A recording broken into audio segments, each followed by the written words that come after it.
All right, how about now? Now there's actually now there's volume. Woohoo! Uh, Sorry, that was screwed up from when we had the guest stream and do audio a completely different way, and then did not adjust it back. I had literally just noticed that the volume thing on my screen was not actually moving, and was like, "Uh-oh, that's not good." Uh, Alrighty, so welcome. I hope everyone is having a good Sunday. That is what I was saying, and then I was commenting that there were a lot of people in chat, so that is great. I always great to see some familiar and new faces. Excellent. I will mention again that I have a new puzzle on Logic Masters Germany. So if you are eager to tackle a fancier puzzle than I usually put in terms of rules, I recommend it. I think it is good. Now that I've seen a number of people solve it, I'm going to say I strongly recommend you solve the example puzzle first, because I now know of one person who solved the full puzzle without ever noticing, like, the first step. And another person who got really, really far into the puzzle without solving the first step. I recommend solving the example puzzle, then that won't happen to you. And we will get Thomas, who's been a fan for a month, we'll get Thomas a fan dance. Woo! Woo! Woo! Woo! Woo! Ba-da-boop, boop, boop. Wah! Ba-da-boop, woo! So, Nebu, it is... Ooh, now we get a windmill dance for Russ. Woo! Woo, 9 months. Wow, yeah. Thank you, Russ. Great to have your support. Greatly appreciated. Thank you for your support. Thank you.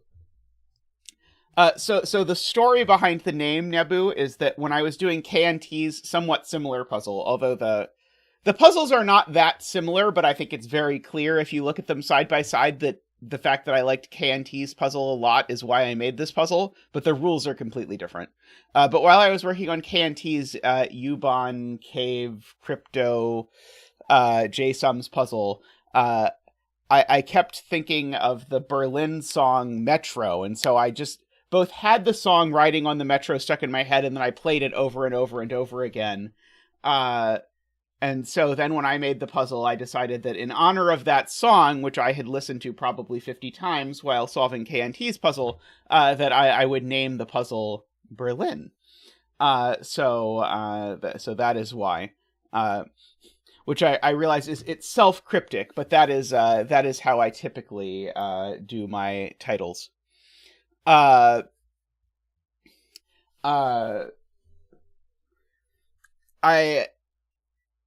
originally had... by the way, Tristan, can you put the names of the people who voted for this in chat? I forgot to write it down again. I had also said that before I realized that my audio was not working.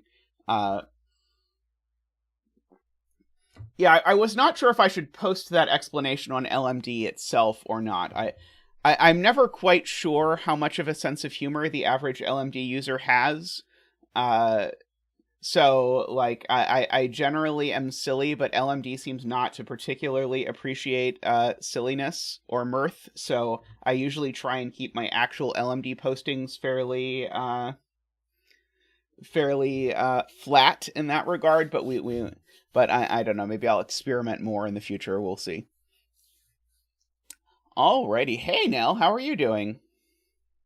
Hey Ron, good to see you all. Nell, by the way, if you don't know, I had absolutely no idea, but Nell actually streams puzzles over on Twitch fairly regularly. So if you want to see Nell do some puzzles, you should give Nell a follow on Twitch. I actually watched her do 3 of Diamonds the other day, which was quite enjoyable and fun. So anyway, recommend that. Be the mirth you wish to see in the world. All right, so this puzzle, the Shikaku Fillomino #1, was voted for by Neverio, Nordy, Doomdiat, Luda, Josh, Crispy, Russ, Alathana, and David. So thank you all for your support. If you're not sure how this works, by the way, if you support me on Patreon or YouTube at the appropriate level, you can see all the puzzles that are being contemplated for the stream, and then you can vote for whichever puzzles you would most like to see. You can vote for as many as you like, and then I just scan and find the one that has the most votes and do that one at the start of each stream as a little way of saying thank you to all of you who support the stream. Alrighty. Yes, it's the Twitch puzzle. The Twitch puzzle streaming community is growing. Navario's puzzle streams. Navario's been streaming puzzles for a long time, but I've noticed Navario's puzzle streams are getting a lot more traction lately, which is really great to see because I really enjoy Niv's puzzle streams a lot. And Niv will do some of the. I'm trying to think of the polite word for the more. Niv will do more 7 out of 5-star puzzles than I will. We'll put it that way. So if you want to see some like really insane puzzles, I think you're not going to do any better than Niv's stream if that's your jam. Like the world of Sudoku streamers, I think exists on a spectrum from the ones like Bremster that like easier puzzles to the ones like Navario who like crazier ones. All of which and we all of course have our place, and I like both. They're fun on both sides. Okay, so let us jump into this. So do you have a suggested bet tree, Cogito? So I believe we did Shikaku Fillomino number 2 on stream, which was like this but bigger. So we're gonna try and do this. I seem to recall that the Shikaku Fillomino 2 like basically broke my brain. And I think I seem to recall at the time I may have actually requested that Cogito not make any more of them. But here we are. We're going to do this one. Row 2, column 6. But it's been long enough now that the now I feel like the charming novelty of the thing is exciting. So now I'm looking forward to doing this again. But I suspect it will be another 6 months before I want to do a third Shikaku Fillomino. But this is like the perfect encapsulation of the kind of things that the Cogito comes up with in terms of rule sets and ideas. Because this is like a really clever idea for a rule set that I'm going to have to read because I only like half remember it. By the way, Tristan has asked, and this is a good idea, if you've not yet taken a second to like the stream, please do so. It really does help a lot if you like take a second to navigate to the little thumbs up button and hit the thumbs up button. Please don't hit the thumbs down button. We prefer the thumbs up button. That's the one pointing up, not the one pointing down. All right. So we need to do 2 things in this. We need to divide the grid into fillominoes. So a fillomino is a polyomino of any size. So it could be like a tetramino, that would be like that, or like a quintomino, which would be like that, or whatever. And we note that the only rule in fillomino is that you can't have 2 tetraminos touch, or the same for any size. So you're not allowed to share. You're not allowed to share an edge. So that's really the only rule of fillomino by itself. Okay. By the way, I should note that every fillomino gets filled with the digit that is its size. So if I turn my keypad on, then if this was indeed a tetramino, all of those would be 4. And that is why, by the way, I drew a tetramino through the 4, because we're being told that this cell is in a tetramino. We just don't know which tetramino just yet. Now, we also have to do a Shikaku, which is that we have to divide the grid entirely into rectangles.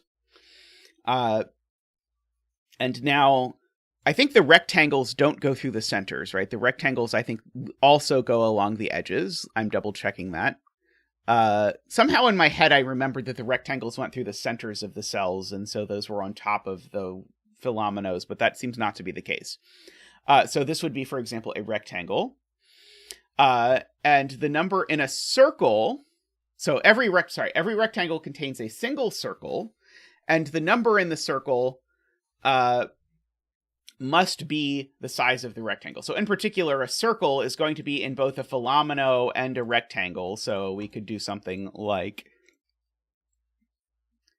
that, for example, where this would be a 4, and this 4 would mean two different things because it's in a circle. It's a 4 because it's in a size 4 rectangle, and yes, a square is a rectangle. And it's in a 4 because it's in a size 4 philomino. So that's the basic interaction of these things. And every cell must be part of at least one philomino, every cell must be part of exactly one philomino. Sorry, this is not the S cell philomino where things get to be part of more than one. Yeah, we're still on puzzles where digits can repeat in the row or column, but I'm told this one might not be as tricky as the Trevor Tao puzzle we did at the end of last stream. By the way, that one was a hell of a puzzle. If you missed that one last stream, that one was very memorable.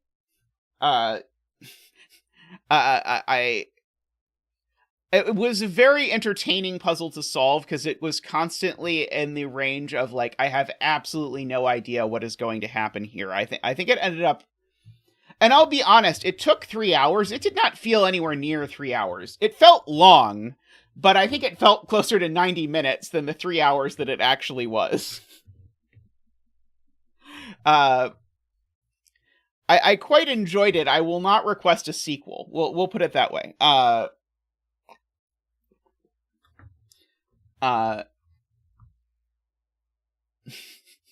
J40 looked at it yesterday and row 8 really felt like it was just like something we just kept coming back to, and it kept almost giving us something but then actually giving us nothing. And J40 says that we could have just basically ignored row 8 and done everything. That is very sensible. All right. Qodec was streaming a microstudy puzzle at the time. Very nice. Okay.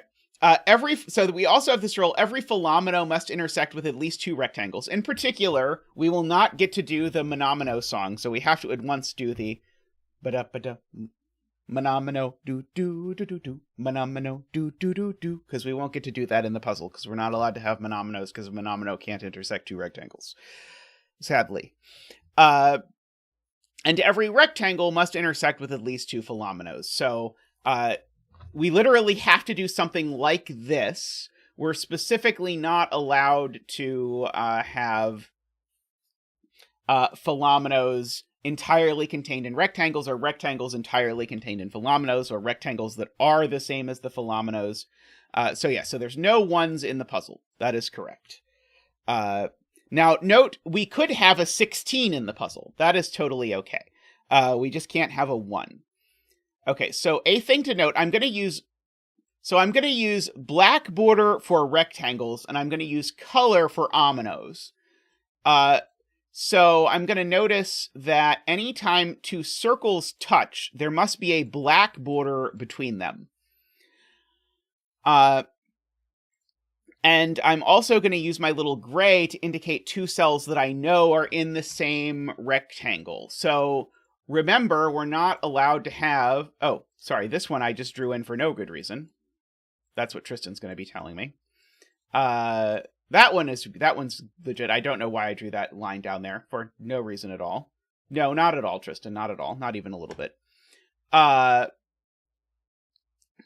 So this digit is a 2 or a 3, and I think it's not going to be able to be a 2 for a somewhat funny reason. And I'm going to talk through this, and maybe I'll convince myself I'm wrong, but I think it's right. If this is a 2, the rectangle looks like this. But what does the philomino look like? Oh, sorry, and the philomino would look like... Oh, maybe that is actually okay. I think that's okay. I don't think this breaks, because this would just be 1 philomino. I think it's okay. So I think I just know it's a 2 or a 3. It does mean I know that I can extend this border, though. So yeah, I retract my claim that I know anything about anything. I can do this down here. I can extend this. This is also a 2 or a 3 for exactly the same reason. Actually, this, I guess, yeah, I could sort of fill in a lot of the circles. Like, what's the largest this circle could ever be in terms of its rectangle? It's 3, right? So this can only be 1, 2, or 3 itself. And it can't be 1, right? It can't be 1. This is the same, because it could grow that way or grow that way, but it's never going to get more than size 3. And again, there's no 1s in the grid, so this is a 2 or a 3. So there's a phillomino border between these two cells for sure. Funnily enough. Yes, and so the point is, Martin has it. The 4 now has to take some cell, and it can't only take these cells, and it can't take either circle, so the 4 now has to go here, and we get to have a digit dance for 4s. So we get to bring out Zach for the 4 dance.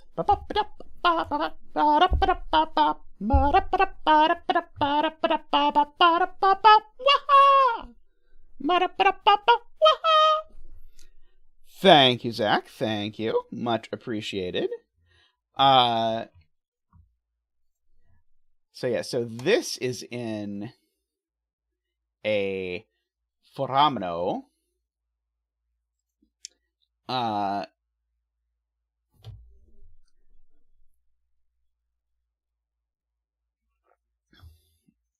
It's in a foramino and a 4 rectangle. I can't figure out how to put the word 4 together with the, like a 4 angle or something. I'm trying to figure out how to put 4 together with a rectangle. Let's see. So what can the 4 rectangle be? There's only 2 options. The 4 rectangle, well, actually, no, there's only 1 option. Because a size 4 rectangle is either a 2x2 or it's a 4x1. Well, no 4x1 is possible because of these 2 circles blocking it off. So it's a 2x2. But the 2x2, remember, needs to only contain 1 circle.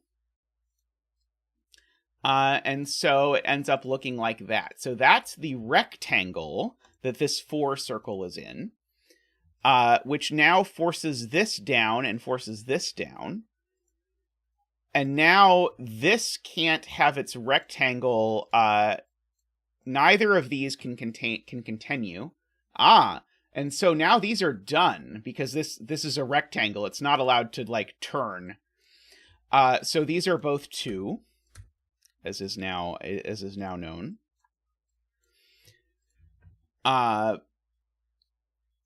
So the 2 now can't grow that way, because if the 2 grew that way, it would be entirely contained in a rectangle. So the 2 actually grows that way and is done.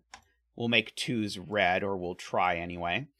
And the same exact thing happens. Actually, no, not the exact same thing doesn't happen up here, because this 2 could grow that way. This 2, though, the rectangle is done. So now this is part of a rectangle that extends this way and needs to get to a circle. So at least all of these are together in a friend group. And we can do that.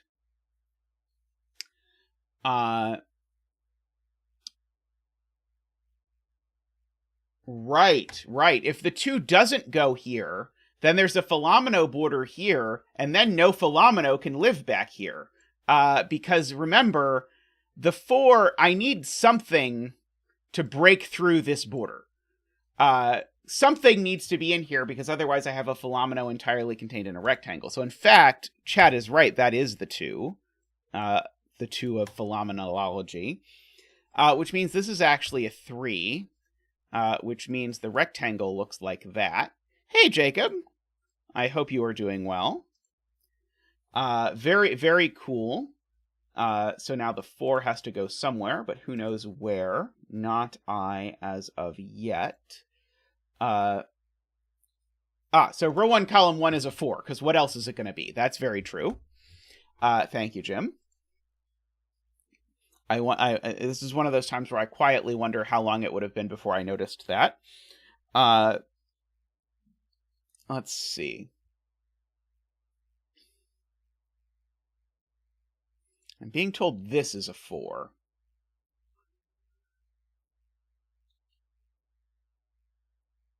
Ah, yeah, okay, so the question is, what does this rectangle look like that contains this circle?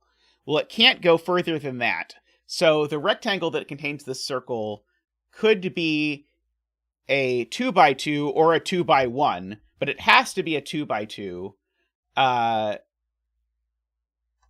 And so the reason it has to be a 2x2 is because otherwise I break Fillomino rules by putting a domino next to a domino. So this is in fact a 4, but it's not that 4. So this 4 actually goes this way and finishes. 4s will be purple. We can go ahead and purple this. I know these two are part of the same omino, but I don't know what size that omino is just yet. Let's see. Well, this now certainly needs to get out at least this far, which is going to create borders there and there.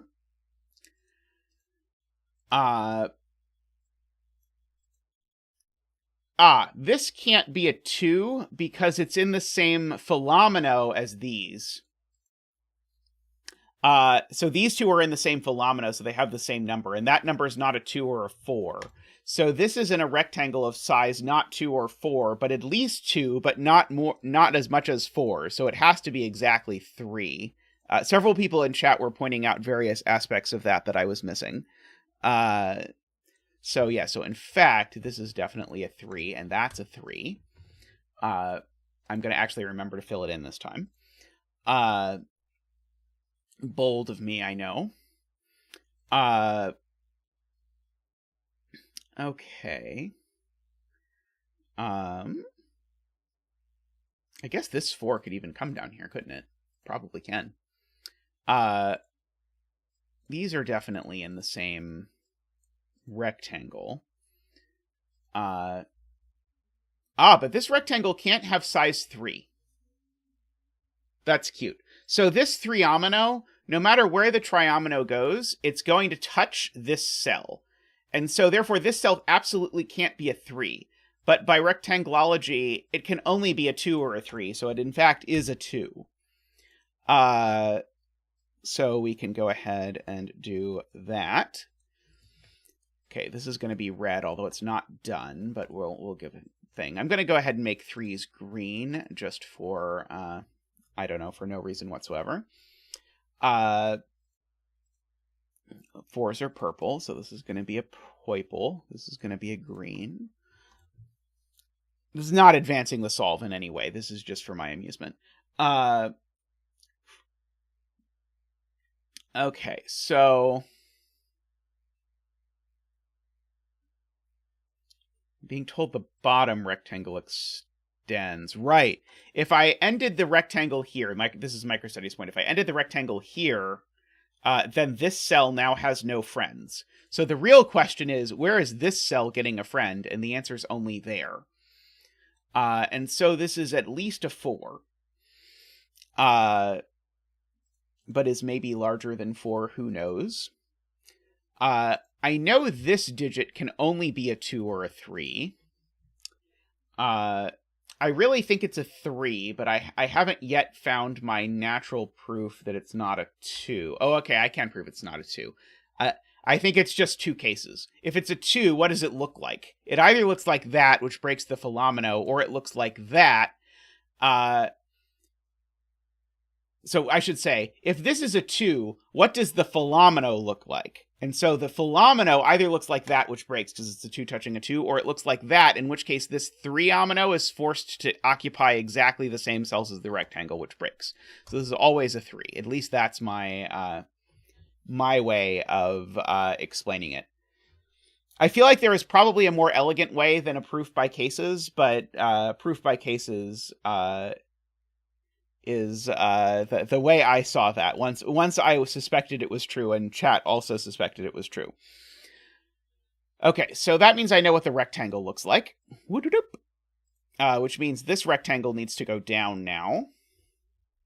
At least that far. And now this rectangle needs to go down at least this far. And so...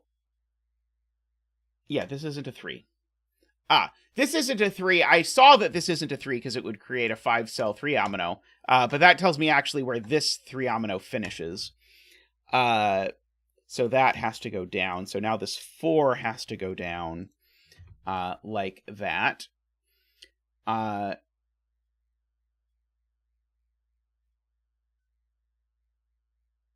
trying to decide if this red can take this cell or not. I don't think I know yet. One of these two is the last 3 that goes up here, of course.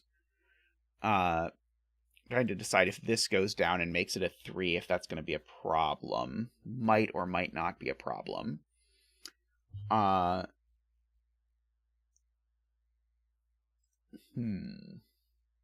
See, like, I'm thinking this is going to be a 5, with that being the 3, but I don't think that for any good reason. Of course, it would be really convenient if this was a 4. But who knows? If wishing made it so, or whatever. With like a 6 down here, I'm sort of starting to visualize what I think the solution actually looks like, which is probably completely not helpful. Because A, I'm probably wrong, and B, even if I do visualize what it looks like, it doesn't actually get me closer to solving the puzzle. Let's see.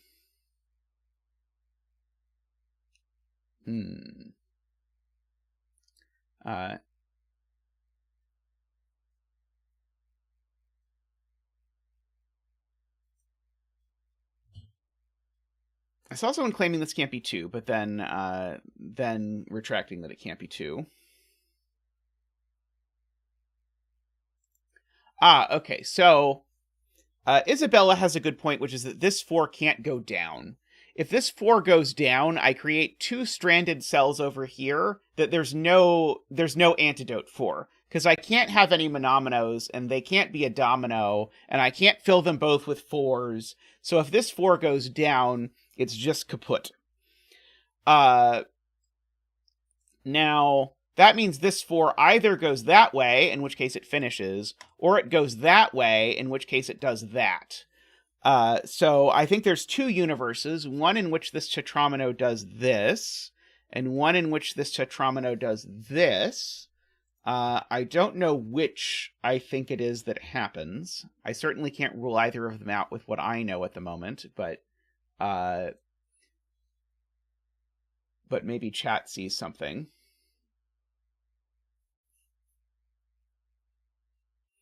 Oh, MicroStudy thinks that means this can never be a 4. That would be very interesting. So if this is what the tetramino does, right, this can't be a 4 without creating a monomino. That's very cool. And if this is the 4, then this just can't be a 4 by straight Fillomino rule. So this is at least a 5. Okay, great spot to MicroStudy there. So this grows here. So this ends. So that is a 2 and is red. This comes over here like that. This is a 5 or a 6. And so, therefore, this is always a 5 or a 6, because I can't let this finish like this. I think even this is going to have to be a 5 or a 6, but maybe I shouldn't even bother thinking about that anymore. See, if this is a 2, it would have to go up like that. The world where this is a 3 looks very suspect to me, but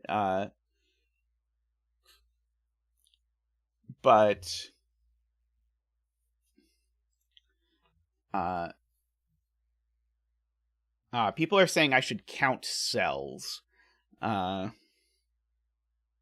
Okay, so the number of cells that I have not yet put things in is 4, 8, 9, 10, 11, 12, 13, 14, 15, 16, 17. Of those 17, one of them needs to be the last of these 3. 5 of them, at least, need to go with this. 2 of them have to be the last of this 3. So that is 1, 2, 3, 4, 5, 6, 7, 8, 9 cells left that we have to fill. And so chat's claim is if these 4s are separate, then that means I need to use 2 of them here and 3 of them there, which would leave me with 4 cells left. That still seems like enough, unless I need to do this more sophisticatedly. Oh, I think it's just about the bottom row. It's not the cells in the entire grid. It's a matter of what happens here. So this is not the disgusting deduction that I thought people were trying to get me to make. The point is, if it does this 4 now goes this way, and that way, and that way. And so if the 4s are separate, they're forced to look exactly like this, which makes this 5 or 6, not 5 or 6. Okay, so the 4 doesn't go that way. The 4 goes that way. Okay, that is much less bad than what I thought was being encouraged for me to do. Okay, so now I think this now has to be part of the 5 or the 6. Oh, it could be a 3. It can still be a 3. Oh, maybe it is a 3. It might be able to be a 3 with these being 5. That actually seems possible to me. Okay. This cell is in a phillomino with that cell, for whatever it's worth, and that phillomino is of size at least 4. So I know this digit's at least 4. But I don't know what to do with that.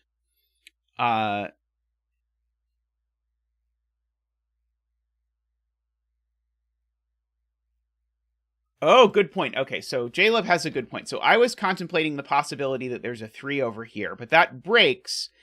This is a look ahead, but it breaks, JLib points out, because if I make this a 3, then it forces that to be a 5, which forces this 3 to do this. But now this 3 rectangle is the same as this 3 phillomino, and that breaks.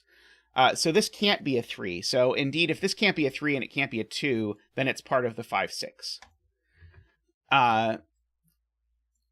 So I have my 5 or 6 omino that comes either to here or to here, depending on what exactly is happening. Now, I feel like this cell's always a 3. If this cell's not a 3, it certainly can't be part of this, because this rectangle would be entirely contained in it. And so if it's not a 3, it's part of some omino that then must sort of bend around here, but it just doesn't work, because it's not enough. It's not enough. So this is definitely part of the 3.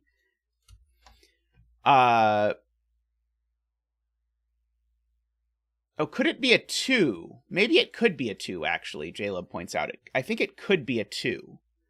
I think it can just get away with being a 2, actually. Somewhat annoyingly, but I think that's possible.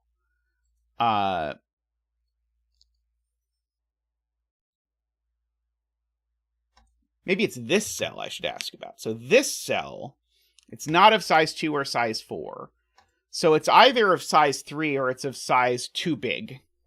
I think this cell has to be part of the 3 omino for sure. Because I think if this cell's not part of the 3 omino, it's size at least 5. And now it's not part of this, because this is size at most 6. So I have to fit a domino of size, or sorry, I have to fit an omino of size at least 5 in these 3 cells. That's not going to work. So this is part of the 3. I do believe that argument. The 3 certainly doesn't come here. So this is either part of the 5, 6. Okay. So if this 5, 6 is a 6 now. No, it doesn't break because of the 3 over there. Yeah, there's still a little bit of ambiguity here, I think, holding on to what's going on.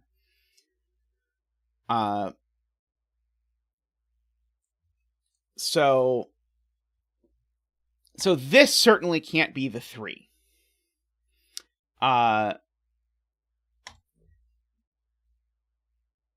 So one of these two is the 3.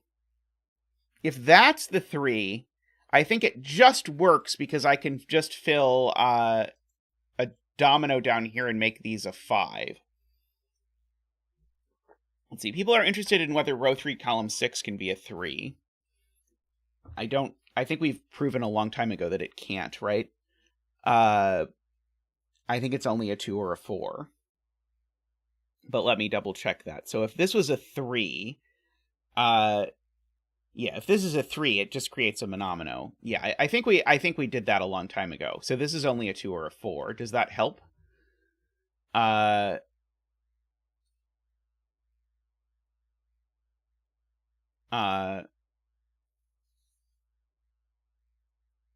Row 5, column 6 doesn't have a rectangle. Oh, right. That's the point. There we go. Okay, so MicroStudy has it. That's the point. This cell doesn't have a rectangle to live in yet, so it needs to grow at least that far. But now once it grows that far, that rules out this being 2, so that comes down. That's going to do it. Okay, so MicroStudy has the point that was being missed, at least by me. Because now that's a 4. And now these digits are 5, because that one's a 5. So all of these are now 5s. Oops. Now all 5s. We can get rid of this little line. We can make up a color for 5. 5 to me feels sort of Simon's shirt-esque, so we'll make 5s Simon's shirt. So now we've got all of that. So now this cell needs a digit. And that digit had better not be a 3, because we'd create a monomino. So this digit has to be a 2. So we get some 2s down there. And so now this triomino needs to finish, so it's going to go up there. This cell needs to be part of a thing of size at least 4. And even I'm willing to count that there's 7 cells here left, and if I make this not part of the 4omino, I'm going to run out of space. So if there's a counting argument that even I'm willing to make without making gagging noises, then you know it can't be that bad. Okay, so we've got that all finished up. Okay, so one of these two is a 4. And so one of these is a 4. One of them is a 3. That's 2 cells left that must be in a domino. So there's one 2omino left, and that 2omino can't live entirely inside a rectangle, so it must be vertical, but it can't be that vertical, because if it was that vertical, it would break the 3, so it's that vertical. And so therefore the 4 finishes there, the 3 finishes there, and the bet tree is a 2. Congratulations to all the 2-betters out there. May all your betting tree wishes come true. That was a very lovely puzzle. I liked that. That was quite fun. Congratulations, Kathy. Well done. Yeah, that was a cute little puzzle. So we've got a few hard 6x6s that I want to do today. So we're gonna start with. We're going to go from this, and then there's a Glum Hippo 6x6 and a Rangsk 6x6 that I think are both supposed to be, like, more difficult and longer than typical 6x6s, so I'm going to do them sort of as part of the main rather than as part of the end, so that I actually do them. So we're gonna do some of the 6x6s that I've been warned in advance are maybe a bit longer. So I'm gonna come back with one of those in just a moment. I'll be right back.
Welcome back, everyone. Hey, Mixo. Glad to see you around. So I mentioned there's a few 6x6s in here that are that I've been warned are a little longer, so I'm going to try and do some of those today. We did one earlier because it was the most voted on, but we're going to continue the theme. Nell has pointed out in chat that if you make your full rank counting start at 0 instead of start at 1, then the full rank clues go exactly from 0 to 35, which is exactly the same as sandwiches run over. Of course, there are a couple omitted values, which suggests that you could make a full rank sandwich ambiguity puzzle, which sounds like a nightmare, but also kind of feels like something that I owe the universe to make, but also you. So, you know, Nell's point fills me with so many emotions. That is basically the version of that is basically the answer to what that leads to me. All right, so we have next up the puzzle Hitch, by Glum Hippo, aka Philipp Blume. So we have normal Sudoku rules. The scare quotes around region sum line frighten me. But I believe it is just a region sum line. So the digits along this line have the same sum in each region it cuts through. So meaning that the yellow cells sum to the same as the green cells, sum to the same as the blue cells, sum to the same as the purple cell, etc. So this is like an arrow with like a bajillion different little pieces. Do we have a recommended bet tree for this, Tristan? If not, I'll pick something up here because there's not a lot of stuff up here. And then these are XY difference diamonds. And so what is an XY difference diamond? It is saying that, we're just going to pick that one then. It's saying that in a row, the difference between these two cells is that digit. It's the leftmost digit. So for example, if this was a 3 and a 5, this would be a 2. That is what this is saying, because the difference there is 2. And it works the same for vertical, except that you have to go in the column. So if these were a 3 and a 6, that would be a 3. You can note that there are some problems with that, but I will leave them for you to investigate yourself, or talk to Sven about. So that's all of the rules of the puzzle. There's no negative constraint on diamonds, which honestly, thank God. I've done some puzzles with negative constraints on XY difference diamonds, and it is definitely a nightmare thing to scan for sure. Okay. So, Brian is encouraging me to reread the rules. What did I miss?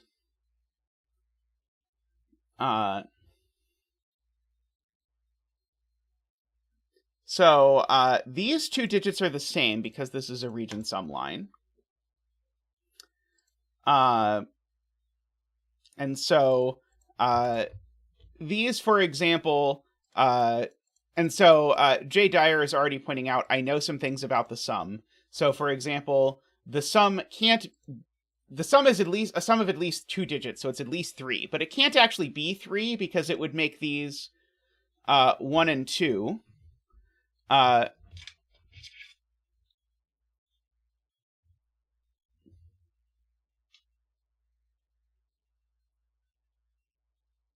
What am I missing in the region sum line rules? So the sum is at least 3, but it can't be 3 because these would be a 1, 2. But if these are a 1, 2, that's a 1, and that repeats the digit. So the sum is at least 4 is Jay's point.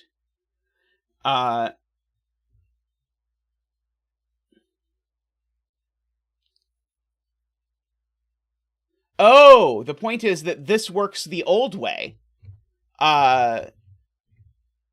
Right. Okay. So yeah. So sorry. So everything I said is false, except for the fact that this digit is at least 4. So very, very, very old region sum lines puzzles count all of the cells in these as 1. So I'm actually going to green these because this is so counterintuitive to me that I am never going to do this correctly. So all of these are part of one way. But that's not even what I mean. I don't think that's what this means. I don't think that's what this is true. I don't think that's what this even means. Because I even read the sentence, each segment adds to the target total as meaning the new way, not the old way. I think my way was actually correct. But it's funny how as specific as the words each segment adds to the target total, it's kind of funny how each segment adds to the target total is somehow ambiguous. Okay, we'll one of the ways will break. I'm gonna guess it's the new way because no one sets region sum lines puzzles with the old rule. I don't think anymore. But yeah, it's funny how there's 2 completely different senses of the word adds. And it's the 2 completely different senses of the word adds that that make this true. Okay, but we're gonna go and assume we're gonna go back to this and we're gonna assume that. So this is gonna be 4, 5, or 6. Yeah,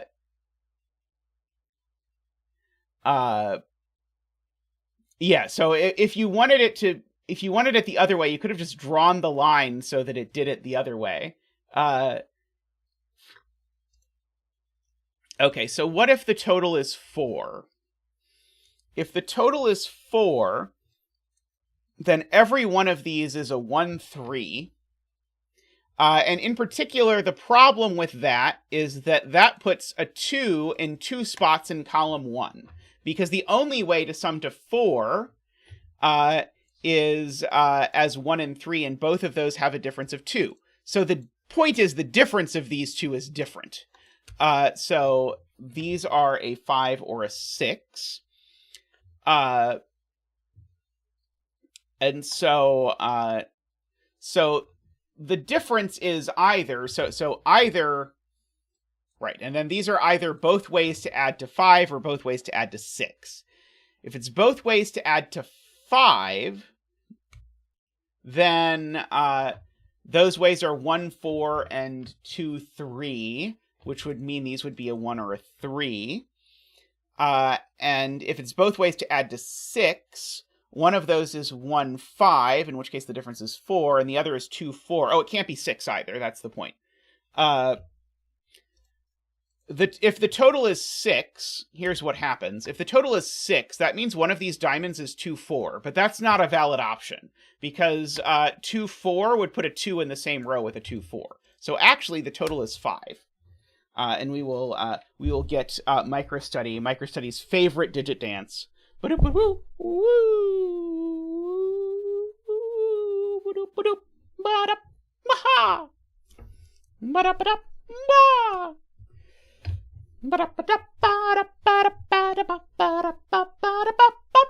That was very cool. The fact that it couldn't be 6 was completely unexpected, because almost always the thing you have to prove in one of these puzzles is that the total is 6. But that's not the case. So these are a 1-3 pair. And these are, of course, are 1, 2, 3, 4.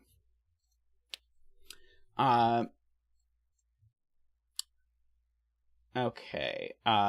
So one of these two is a 6, fascinatingly enough.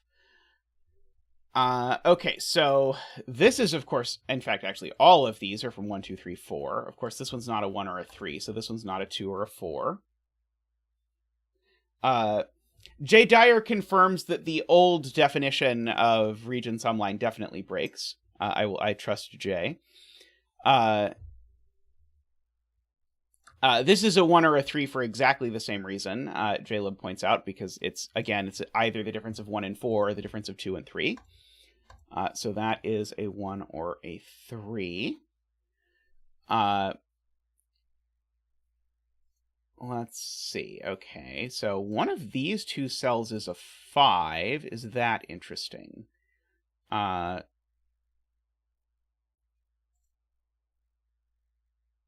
this is a 1 or a 3, is that weird? Is that okay? I think that's okay. It would have been incredibly bizarre if both were unique.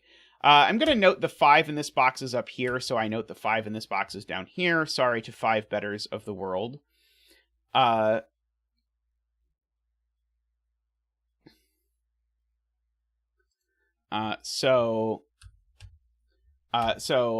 Chester points out this cell's actually only 2 or 4, because 1 and 3 are gone in the column, 5 is gone in the row, and 6 would imply the difference between these two cells was 6, which is going to be very difficult. So these are, in fact, a 5-6 pair. Neither of them, unfortunately, is in a row with a diamond, which would force it to be a 5, sadly. Let's see. One of these two is a 6. One is the last 1, 2, 3, 4.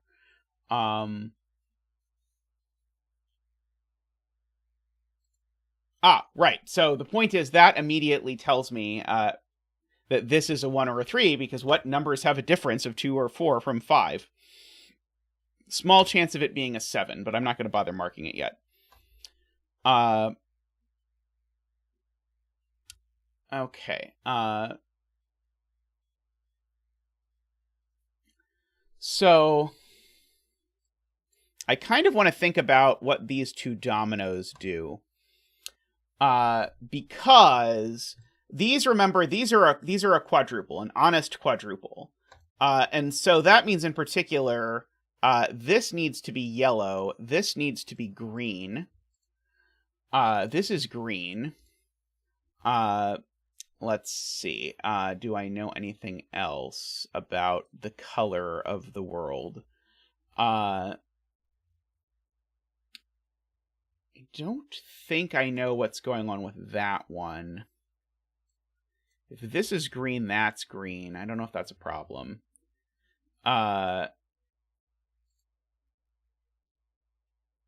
Maybe, maybe not. I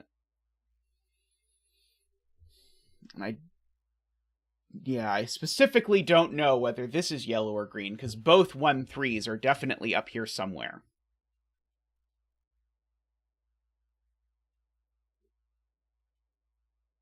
Martin says this is green.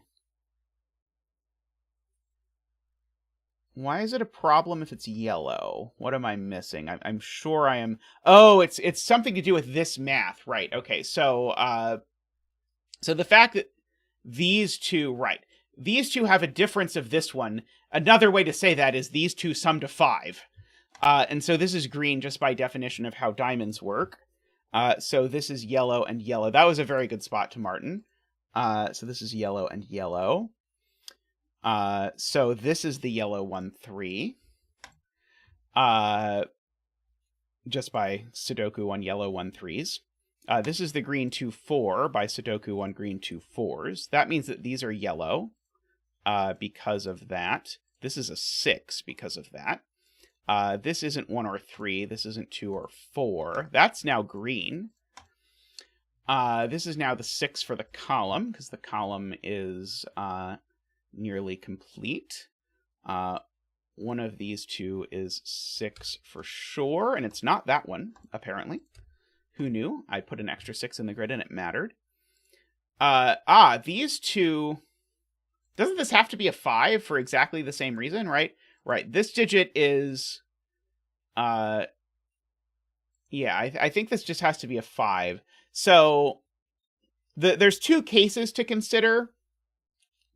This digit is either the bigger one or the smaller one. I think it can be a 1. I think it's a 1 or a 5.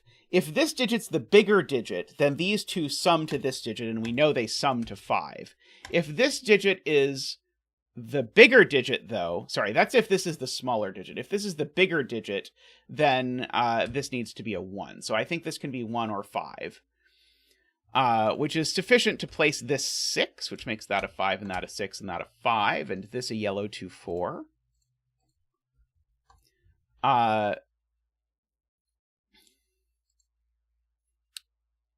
And that a 6.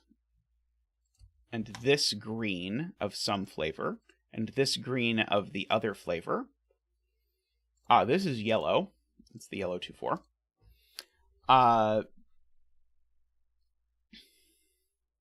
Yes, good spot from Jaleb. Where is the green 2-4 in this column? It can only go here.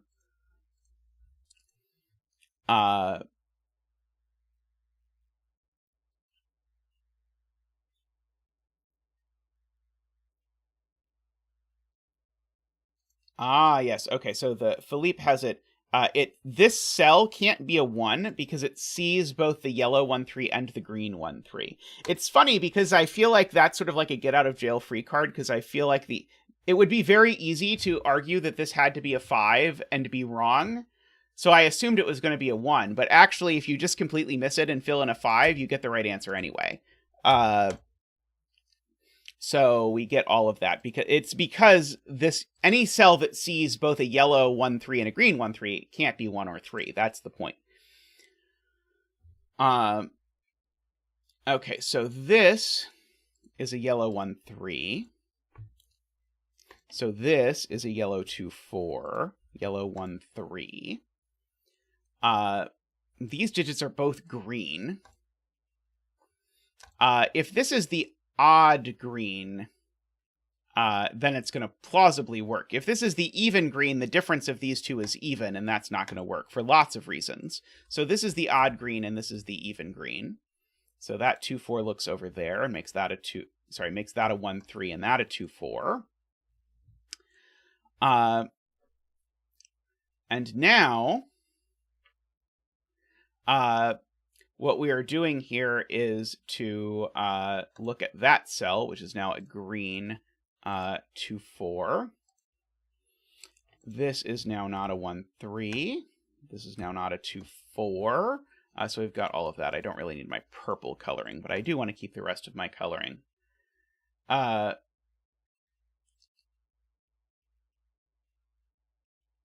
And so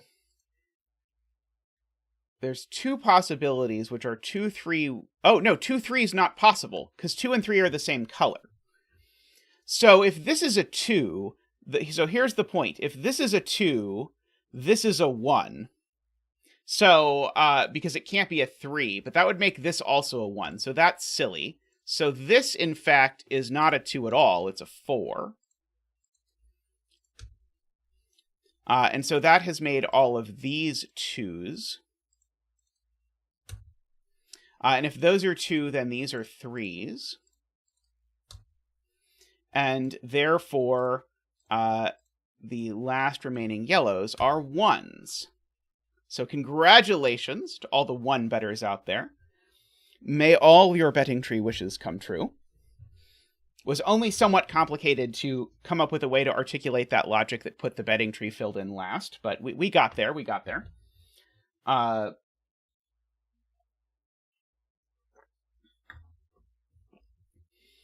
Alrighty, let us do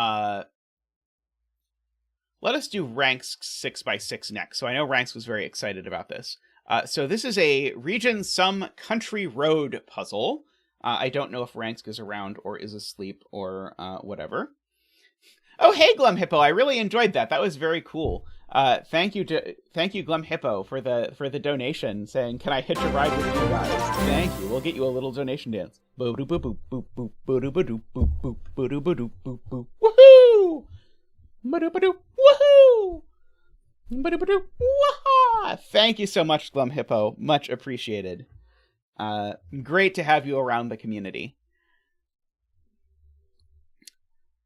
Okay, so in this puzzle, we need to draw a single non-intersecting orthogonally connected loop.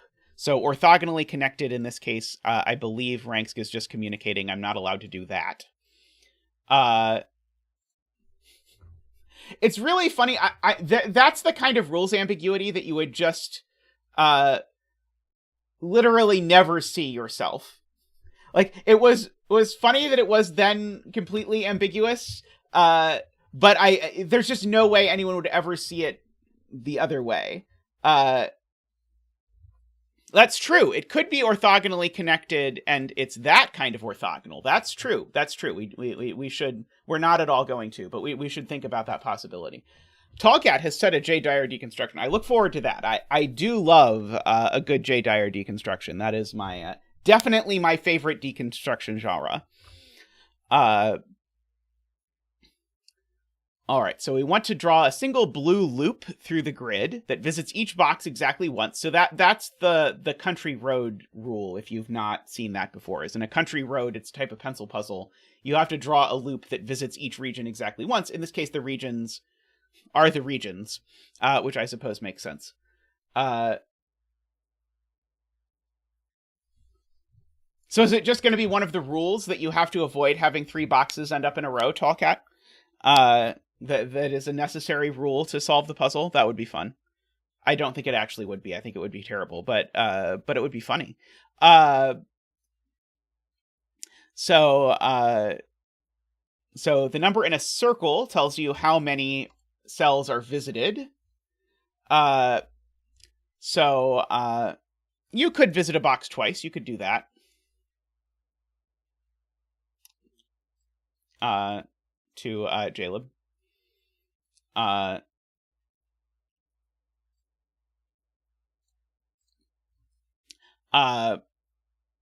So this, by the way, this puzzle is just combining a bunch of things I really like, because it combines region sum lines, which I like, country road, which is one of my favorite pencil puzzle genres, particularly one of my favorite pencil puzzle genres to see sort of combined with these sorts of things. So that is that. Okay. I just got a ping from Memerister stream, and I was making sure I wasn't counter streaming Memerister, which I avoid doing when I can. Okay. But no, Memerister's stream was pinged to announce that the next person being interviewed is Philipp Blume, which should be fascinating, because I think Philipp Blume has one of the tastes which is more distinct from setters than a lot of the people who Memerister has interviewed from so far. It's absolutely fascinating mind, and comes up with some really cool stuff. And is, like, in particular, I think more fascinated with some of the theory stuff than a lot of people. So particularly like Philipp Blume. I keep now almost saying Philipp Blume, because we just did a Philipp Blume puzzle. So apologies if I've done that. I do realize they're different people. Though, if you want to see Glum Hippo get interviewed by Memerister, that interview has already happened, and you can go back and watch that. But, like, for example, Philipp Blume figured out what the minimal number of cells that could be in killer cages were to get a unique puzzle, and then made a puzzle that was actually a good puzzle that met that, which was amazing. We will steal MicroStudies bet tree. Okay. The loop must go directly through each white dot, and must visit exactly one cell touched by each black dot. And then the dots have their usual meaning, which is that digits along them are consecutive, and digits on white dots are consecutive, and digits on black dots have a ratio of 2 to 1. Okay, so our loop, which I'm going to make blue because that's the traditional region sum lines puzzle, definitely goes through at least these cells. And now I know it does not go through this cell. Oh, do we have the traditional country road rule that if something is on the opposite side of a border, it must be visited? Because, like, if this were a country road puzzle, we'd know the loop visited this. I don't see that in the rules. The sum of the digits in the loop must go directly through. It doesn't look to me like we actually have that. What I do know we have is we now definitely have this because of the fact that it can't visit that, so this is just forced to do that. And so therefore this digit is a 4. Again, if someone sees in the rules the traditional country road rule, because it actually says country road in the rules, which I would think would imply that it would follow country road rules, but I really don't think it's in there. All right, so we will allow Zach to dance again. Second 4 dance of the day.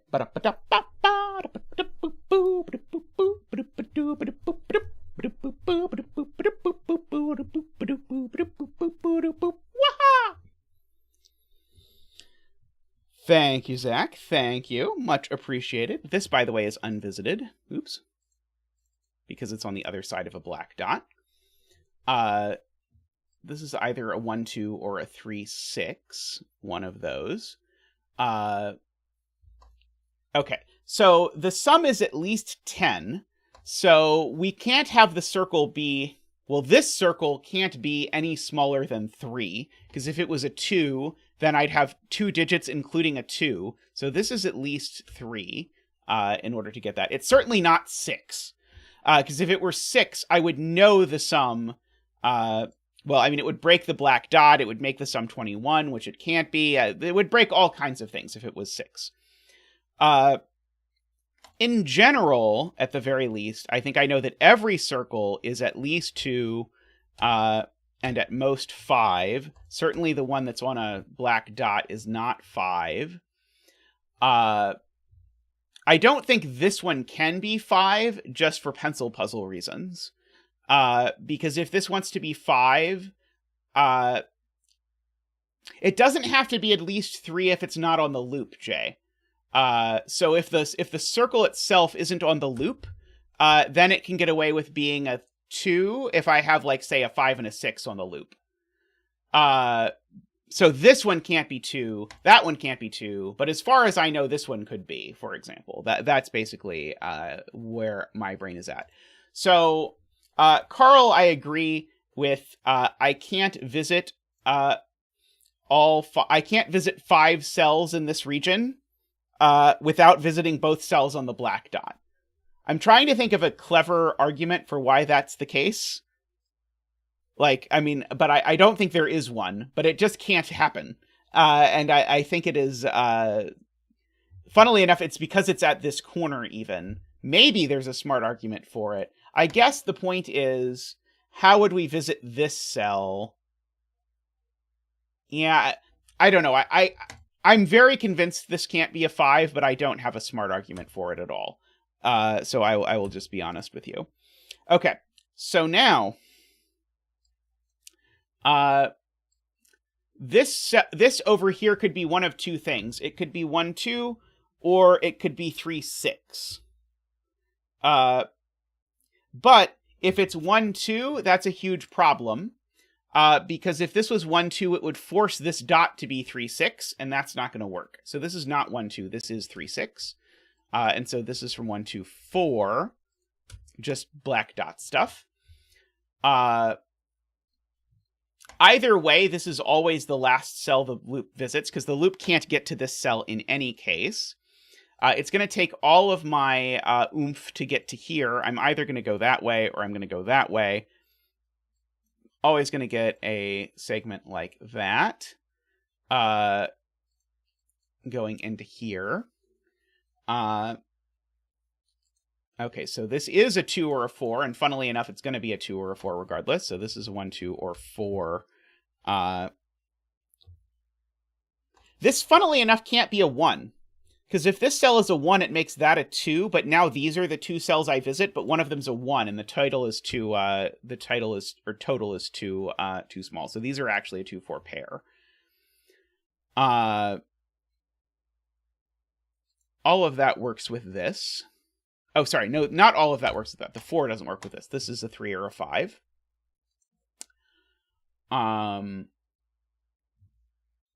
Let's see. One of these two is a 5. Oh, this dot. This dot is consecutive to 3, and it's not a 4, so it's a 2. So no 2 goes there.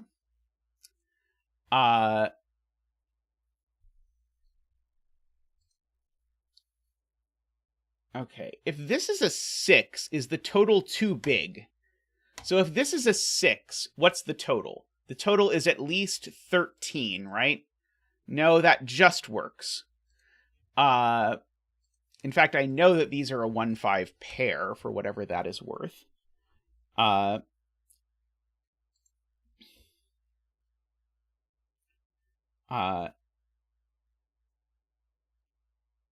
Okay, interesting. Oh, this isn't a 2 anymore. That's very clever. This not being a 2 anymore means the loop has to turn. Which is somewhat fascinating.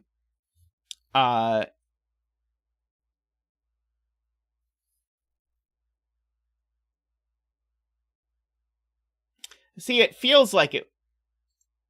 Oh, is this being a 5 now too high? Sorry, I checked whether this being a 6 was too high, which it wasn't. But maybe this being a 5 is too high. So that would be 9, 11, 14. 3, 5, 6 would still work, though. Oh, but this can't be a 5 or a 6, is the point. Right, okay. So that's a fancy spot, but it's a good spot. If this is 5, the minimum sum is 14. So I could do that in 3 with a 3 is exactly 3, 5, 6. But I know this cell's on the loop, and it's not a 5 or a 6. So in fact, this is a 1, and that's a 5. Okay, so that was a very good, very smart spot there. One of these two is a 2 for sure.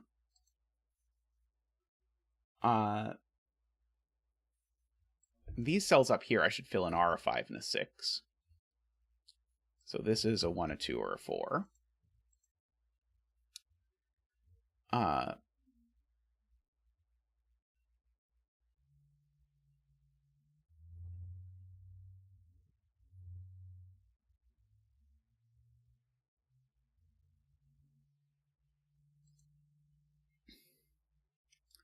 So are these a 4-5 pair no matter what? These are a 4-5 pair no matter what. That's what chat is telling me.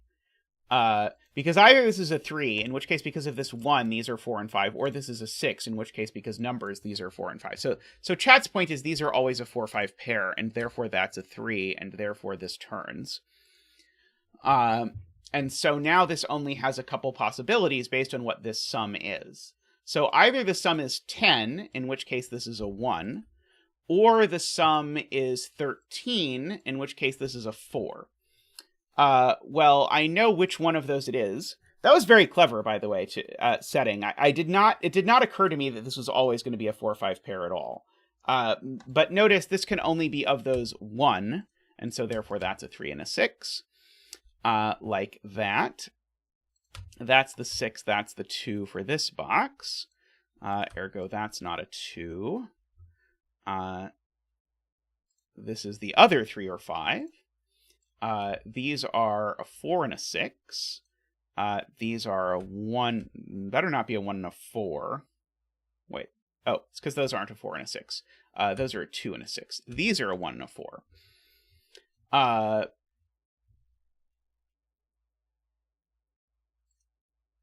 Okay. So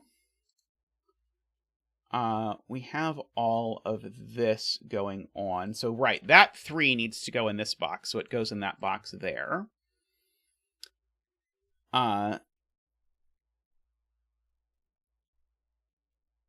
Right. There's a trick you might not know about this, which is that if you simultaneously have this digit being, it's a 4 or 5 that is consecutive with a 3, and simultaneously the other digit is looked at by a 4, it means that this is a 4 and that's a 5. It's a very specific thing that maybe comes up a little more often than you would think, but it's a good trick to know as part of your Sudoku experience. So those are a 1, a 5, and a 6.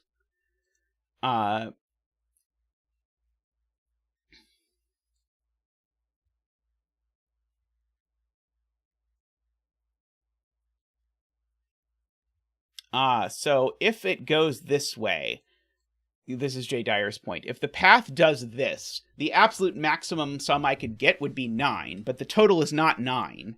It's more than 9. So the path must do this, and these two cells must sum to 7. So this isn't a 4. Oops. Sorry, so this isn't a 4. It's a 1 or a 2.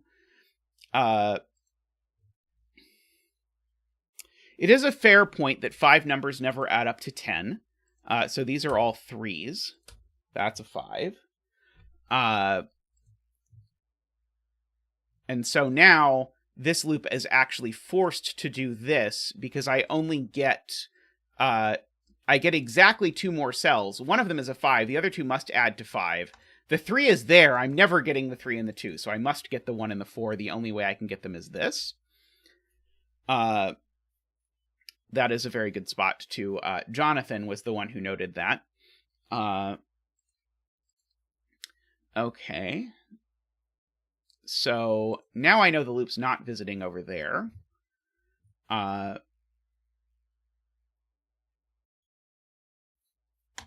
Garion has a smart point, which is that this can't be 4. Because if this is 4, that means I'm visiting 4 loop cells to get a sum of 10, which means those are 1, 2, 3, and 4. But remember, this is the 4 in that universe, but the 4 loop cells I visited are these 4, so that doesn't work. So this is always a 2 with a 4 and a 6, and a 5 and a 6.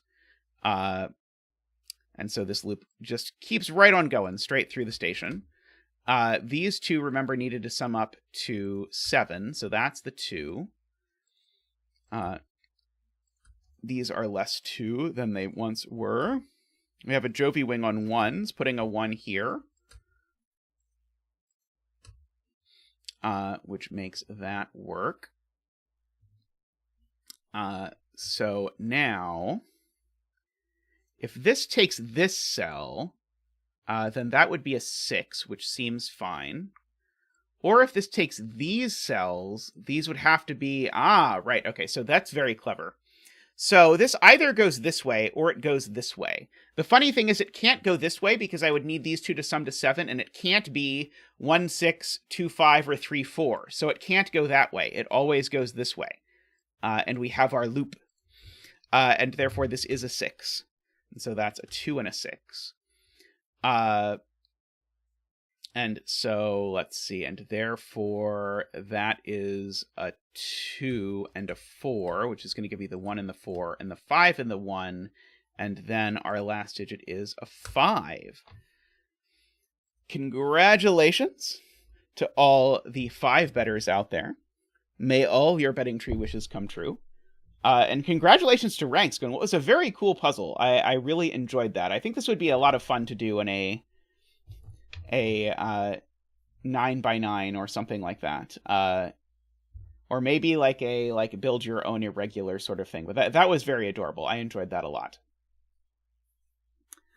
Alrighty, I'm going to take a real quick break, and we'll be back with something. I don't know what the something is yet, but we will be back.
welcome back, everyone. We've got an agent puzzle up next. So this is another phillomino. So that is, we need to divide the grid into ominoes, and the ominoes need to not touch ominoes of the same size. And every omino always contains its size. So again, if there's a tetromino, it would look like this, and all of these digits would be 4. A number in an arrow indicates the distance to the nearest copy of that same number in every indicated direction. In particular, the random 4x4 I drew was very bad. It would certainly not work. So if this were the 4x4 instead, it would be saying that if I count 1, 2, 3, 4, that would be the nearest 4 in this direction. So this would also be a 4. That seems to be what this is saying. J. Dyer asks if this will be fully 9x9 free. Who knows? I rarely plan that far ahead. We shall see. But let us have a look at this. Okay, we do need a betting tree. MicroStudy, if you've done this puzzle, do you have a good betting tree? Let's see. So, as always in these arrow puzzles, there are some arrows that just can't be that big. So, for example, these arrows can't be bigger than 3. And they also can't be 1. No digit on an arrow can ever be a 1, because that would be saying there's a 1 next to a 1. So these are 2, 3. Is what these all have to be. I don't know that I have any others. Row 4. Oh, this one's also 2, 3. Same reason. J. Dyer points out. So funnily enough, if this is a 2, that's a 2. Is it a problem if this is a 2, that's a 2, and that's a 2?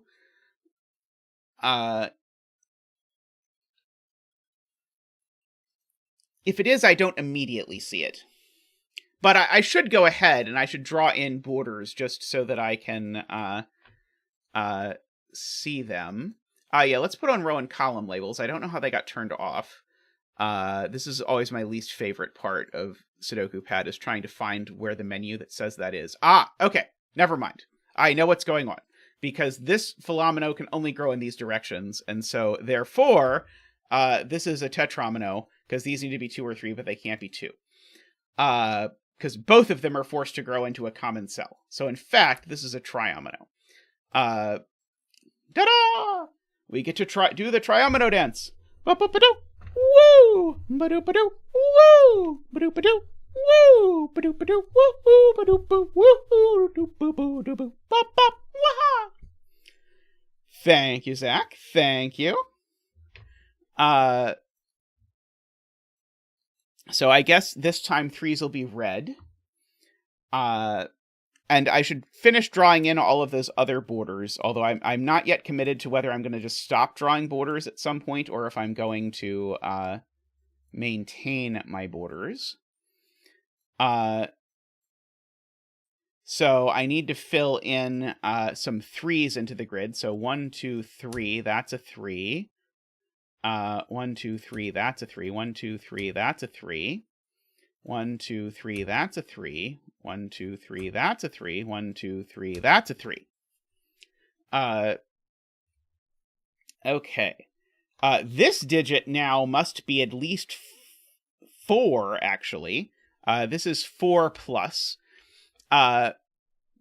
I'm going to put, if I mean 4 or larger, I'm just going to put a lone pencil mark in it. If I actually am enumerating the possibilities. Actually, no, this is just a 4. I was going to explain something careful, but this can only be a 4. Because if it were larger than 4, what on earth could it be? So this is a 4 and that's a 4. And I believe we agreed that 4s as the good digit get to be purple.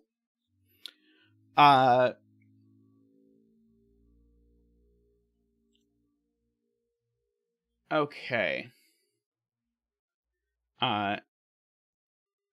Right. This digit now, because of the fact that the arrow always points at the nearest, I was missing that. Chat was pointing this out while I was explaining this. Because it points at the nearest 3, this can't be a 3. So this is a 2 now, which makes that a 2. Which draws a border in here. Makes these red. I don't remember what color we had for dominoes earlier, but we're going to make them yellow in this puzzle. And so that's going to be yellow. These are all going to be red.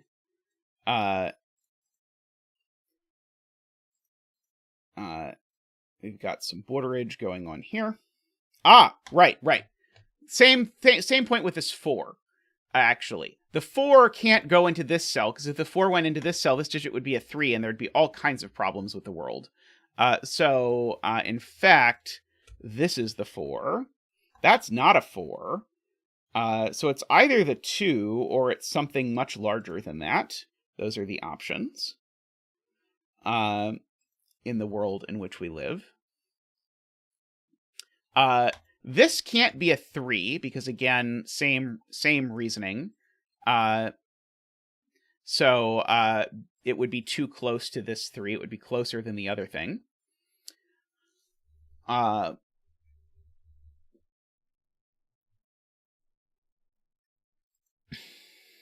This can just be a 3, because I am allowed to have monominoes in this puzzle. I just can't have monominoes in this puzzle that are on arrows. There's a border below here. That's useful. Same reason. J. Dyer pointed this out. And so that's very helpful, because it actually gets me this 3. Which now means this cell can't be a 2. I mean, I guess I probably already knew that. But this cell's now a minimum of 4. And so I'm going to draw the border there. Okay, again, this cell being a minimum of 4, and now that omino is going to have to get out at least this far, because it's a minimum of 4. And I know which way this domino grows. It has to grow that way, because it can't join the 2s. So that's a 2. Going to go through like that. I think it probably is a 4, but I think there's a slight chance. Let's see, 1, 2, 3, 4, 5, 6, 7. I think there's a chance it's a 5, 6, or 7, in which case it would grow to that cell. But at some point, it's going to be obvious that it's not one of those things, and I will have completely forgotten this entire conversation. And then chat will point it out, and I'll be like, oh yeah, hey, how about that? These two are in the same omino, for sure.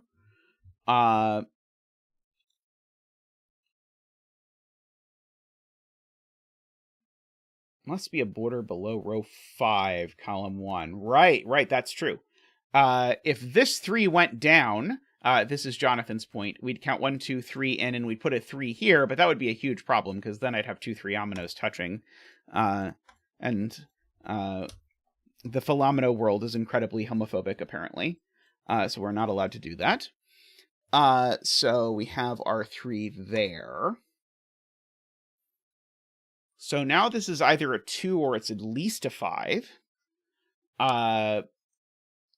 Which is somewhat fascinating.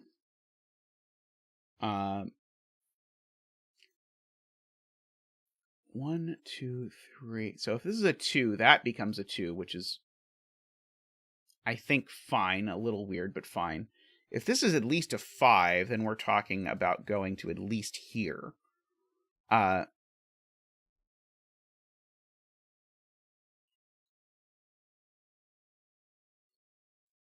Okay, let's see. Martin is saying if I try and make this larger than 5...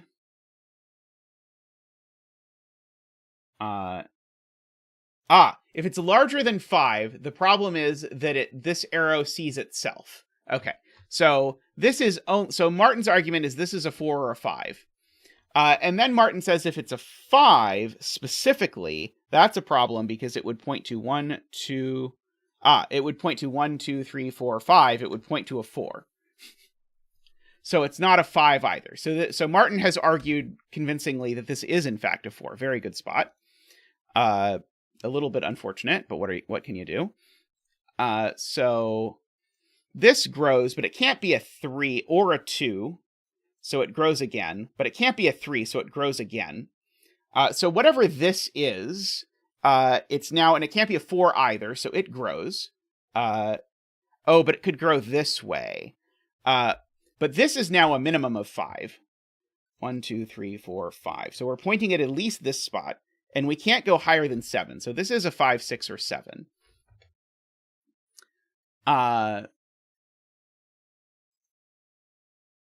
MicroStudy says it can't join with this. 1, 2, 3, 4, 5. Right. It can't join with this because this is a maximum of 5. And so it was very cool, Logic Playmaker. I liked that a lot. If these connect, now this arrow is a maximum of 5, but we've just created a hexamino. It's more than 5. So I agree with MicroStudy. That's a good spot. Those don't connect. So therefore this continues, but now it's done because it can't get any larger. And so therefore this is a 5-omino, and pentominoes will be blue. I have decided. And so my domino goes here, gets a border. So much maintenance for all of these ominoes.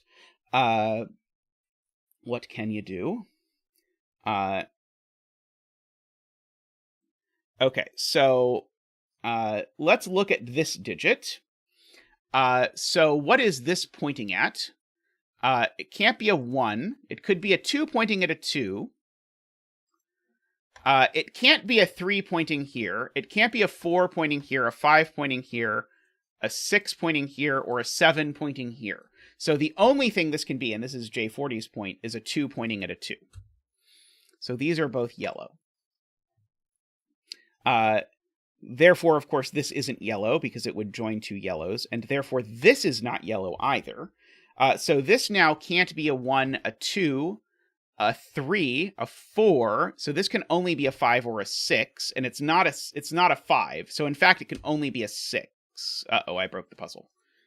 What did I miss? Uh-oh, I screwed something up.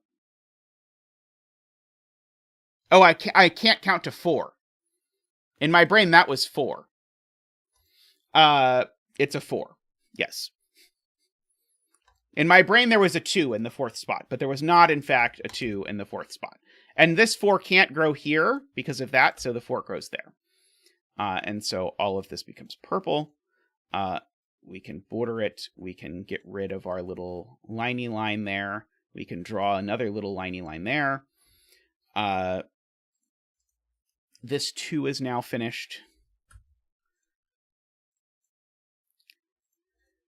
Oh, and this 4 points at a 4. Let's not forget to actually fill in the 4 that is pointed at by the 4 that we used to do that.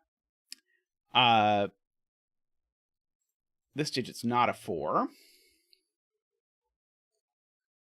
Oh, we never filled in the 5 either, because the 5 is pointing at a 5. Let's not forget 1, 2, 3, 4, 5.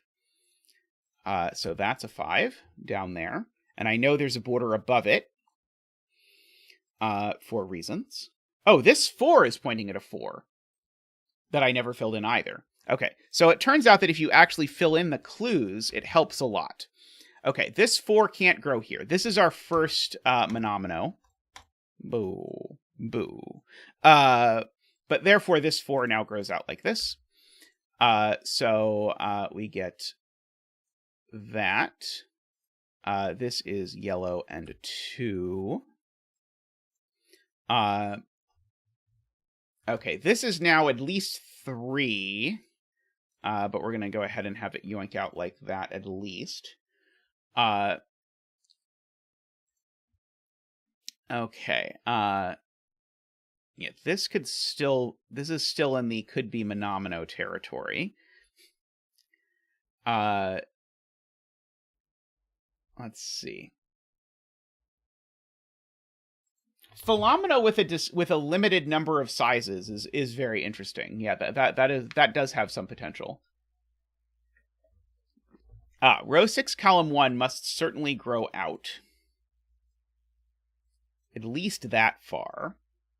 Oh, but it can't be a 2. Right, that's the point. Okay, I'd not examined this closely enough. This can't be a 2 because it would put a 2 next to a 2. So therefore it must grow out further. But it's not a 3 or a 4 either.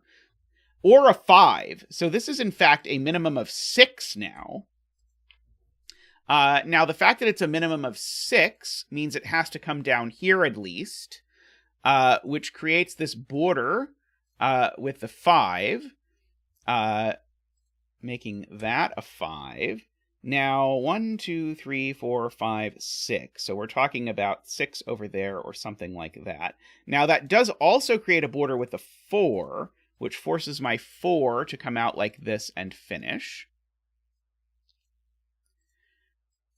Now this 2 or 3 has to be a 2 because it has to grow there. So this is my little yellow domino. Woo-doop-a-doo, woo-doop-a-doo. Very cool. That puts a 2 here. This is a none 2 size region, at the very least. This 5 is always ending up over here.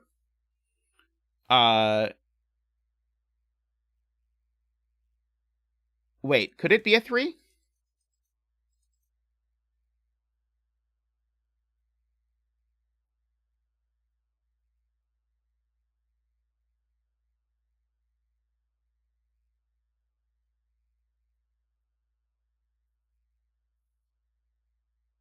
Arrow above it. Now I'm confused why it can't be a 3. It was clear to me a second ago. Oh, right.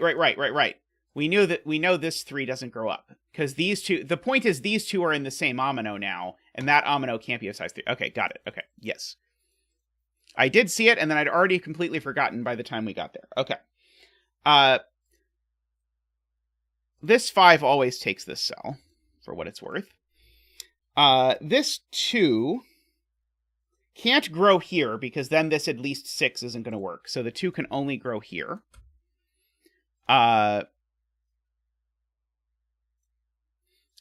This 5 certainly has to take this cell at the very least. And now the 6 only has access to 6 total cells. So we are going to make 6. Let's make 6. Stormy Sky is always popular. We'll make 6's Stormy Sky. Okay, which is now going to finish my 5. Oops, that is the wrong shade of blue. Actually, it's almost the right shade of blue, oddly. Oops. So that is a 5. They're friends. That's why they're both blue. But they're different kinds of blue. There we go. There's a 6. The 3 needs to get out for sure. Like that. Oh, and now I know where the 6 goes. 1, 2, 3, 4, 5, 6. This puzzle's super cool, by the way. So this needs a border, not that kind of border. You knew what I meant, Sven. You're not going to convince me otherwise. We'll get you a Stormy Sky as well. Yep, so this is now a big boy, as we are fond of saying. This can't grow left because of the arrow, and I should have marked that. So what can this be now? This can't be 1. It can't be 2, because that would put a 2 on top of a 6. It can't be 3 because it's next to a 3. It can't be 4 because it's next to a 4. Can't be... So it could be 5. 1, 2, 3, 4, 5, and that's all it can be. So this is always a 5. And so that 5 gets out. So we can have our 5 over here doing 5 stuff. Just a 5 doing 5 stuff. Okay. Oh, the 5 also points to a 5. That's fair, thank you. I will remember the rules of the puzzle someday. I did fill the 6 arrow, I think. I think I at least did that one. The 4 always comes here now, regardless. It doesn't have any other outlet. Even if it takes that cell, it still has to take that cell. It cannot go up here. So this is now just a domino. Just because it has no other choice. So purple needs to come here. So red needs to come here. So we get a nice little divider there, a nice little divider there. Okay, what can this be? 2 seems possible. 3 seems possible. 4 is not possible. 5 is not possible. 6 is possible. 7 or 8 are not possible. So this is only 2, 3, or 6.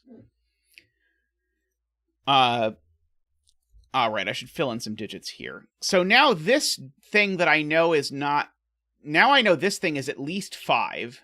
because it's not 2, 3, or 4. And so if it's at least 5, that means it always takes that cell, because there's only 4 total cells if I go up. And that finishes the 3. Thank you, MicroStudy, for noticing that. So this goes down like this. And so this can only be 5, 6, or 7, I believe. Because it needs to either become the 5 or it needs to fit in these 7 cells. So I think this can be 5, 6, or 7. 1, 2, 3, 4, 5, 6, and 7. Oh, also, if it was more than 7, it would run off the edge of the grid. Oh, that's not even 7. That's 6 cells. I can't count. It looks to me like 6 cells with 1 pointing out for 7, but it's not 7. It's 7 adjacent. Let's see. 5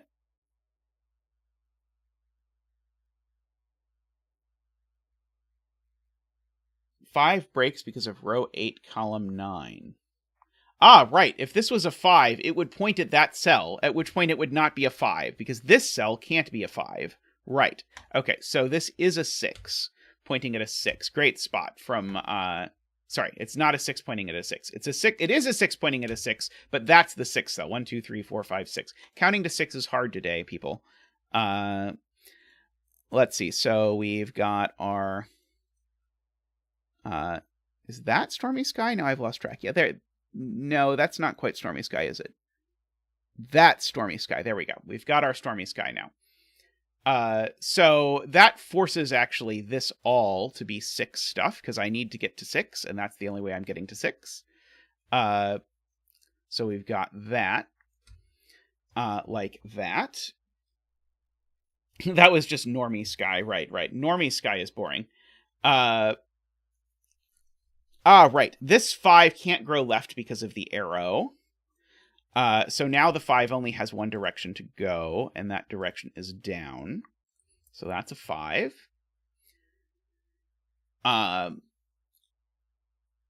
Let's see. Jay Dyer is correct that we're rapidly approaching the oops, no clues part of the puzzle. The part where you're setting and you're like, oops, this is accidentally unique, even though there are no clues in this corner of the puzzle.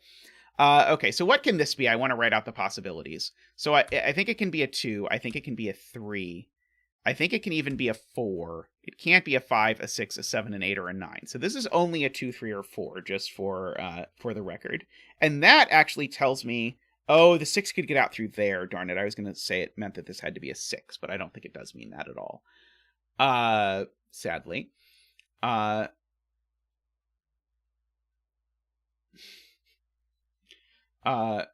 Row 8, column 9 is not a 6. 1, 2, 3, 4, 5, 6. Oh, because of that 6. Right. That 6 gave me that border, which ruled 6 out of this, which is huge, because it means the 6 needs to grow here. Thank you, chat. We will get a little more Stormy Sky into the grid. I did finish the thermo puzzle where digits can repeat in boxes. That was a Trevor Tao puzzle that we did at the end of last stream, and it was it is in the top 10 longest solves on the stream. It is not the longest, but it is in there. It was almost, I think it was a little over 3 hours even, actually. It was a super cool puzzle, but boy, did it hurt my brain. I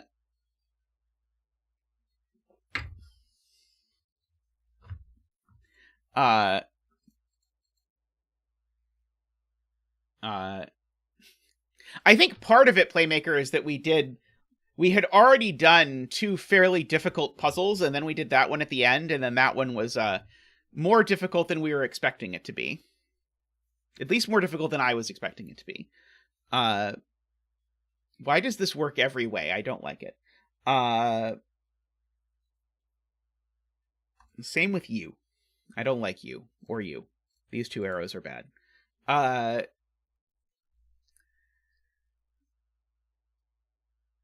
the question, though, really, Micro, is if I'd done that one first and then the Super Rabbit deconstruction, which would have taken longer? Because it's very possible that the Super Rabbit deconstruction got more alive Zeta, Triss, and Memrister brains than the Trevor Chow digits can repeat wherever they feel like puzzle. Row 6, column 6 is only 1 or 4. I agree, that's only 1 or 4. See, now we've entered the zone of typical Philomino puzzles where we now have to somehow find a way to prove this isn't a 1. This is always tricky.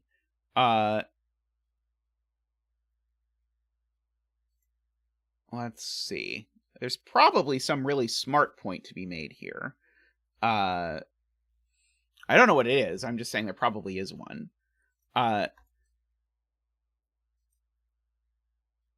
So interestingly, if this is a 2, it forces this to be a 3. Because of rules. Oh, I'm being told the 6s connect. That surprises me. If the 6s don't connect, I run out of cells.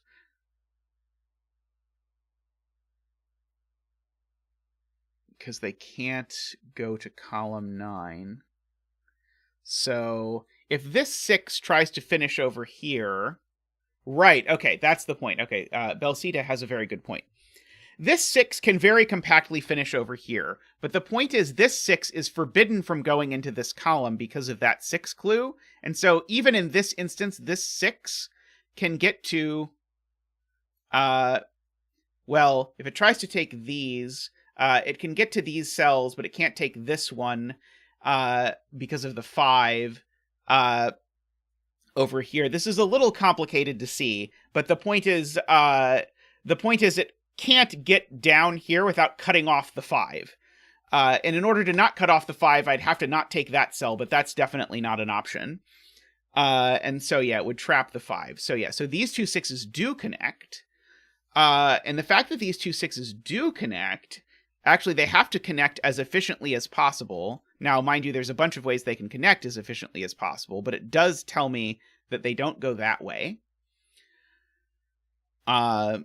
For what it's worth.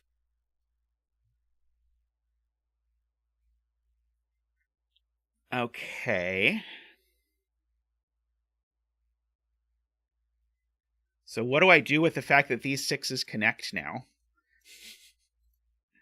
The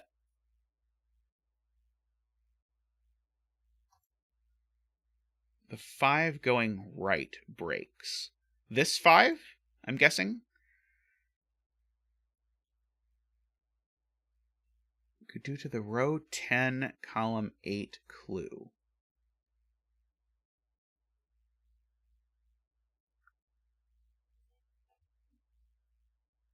I don't understand that yet. Row 6, column 7 can't go right.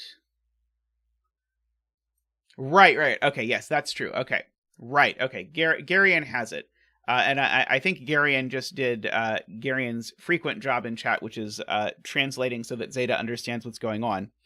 If this goes right, because of the fact that the 6omino has to connect directly, it does that. But now this digit is pointing at one of these 3 cells, and all of those cells contain 6s, so that does not work. So in fact, Stormy Sky goes down. That is the point. That was very sneaky, but very cool. And so now this 5 goes down. And so now this 3 goes down. And so that actually is the 3's final hurrah. This now can't be a 3 anymore because it would be pointing at a 5. So this is a 2, and that's a 2. And of course, by virtue of that, we get some extra borders. In fact, actually, we know exactly what this 2 does, because it doesn't have any optionality left in its life. Neither does the 5. Sorry, 5. We get to box these in. Stormy Sky needs to come up, and that finishes Stormy Sky. Like that. So we can fill in those 6s. If this 2 comes up, this 5 is never... Sorry, if this 2 goes this way, this 5 is never finishing, because it cuts off the 5, so the 2, in fact, goes up. 2, please. Thank you. Okay, so now this 5 needs to finish, and it can only finish in one way, which is to do that. This now, it better be a 4, because otherwise it's a 6, and it's not. It's both simultaneously a 6 and not a 6, so that's a 4 and that's a 4. So we can poiple those things. The 4 needs to go at least this far, so we can 4 those things. This is therefore a 1. This is therefore a 1. Oops. No, you're not getting a real color. You're getting black. Don't get excited. And so now if the 4 stops here, we have an immense... Or sorry, if the 4 goes this way, we have an immense problem, which is that we have to fill these 2 cells, but we can't use 2 or 2 1s. So in fact, the 4 always goes over here. And that means that we finish with a disappointing 1 on either side. Lovely puzzle. Very nice.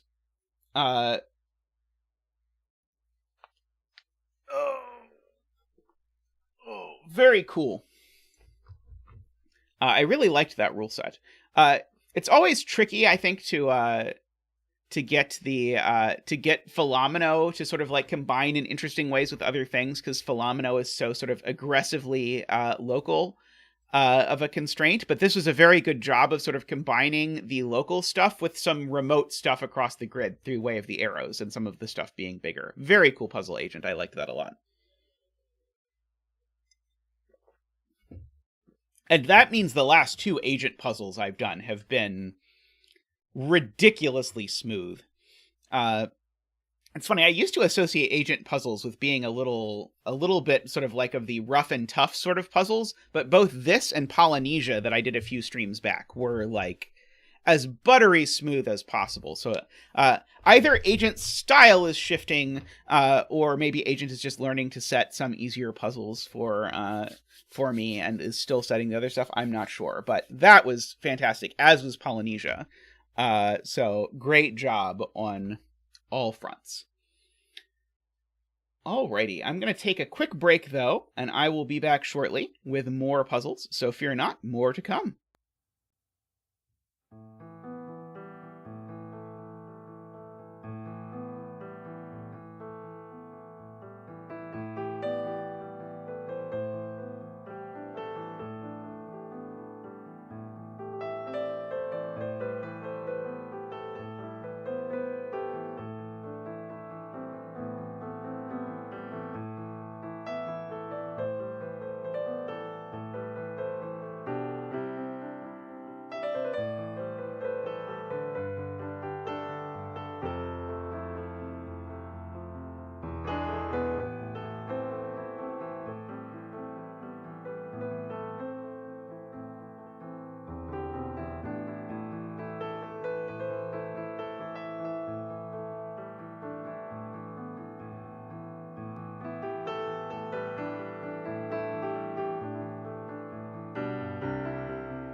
Hello, and welcome back.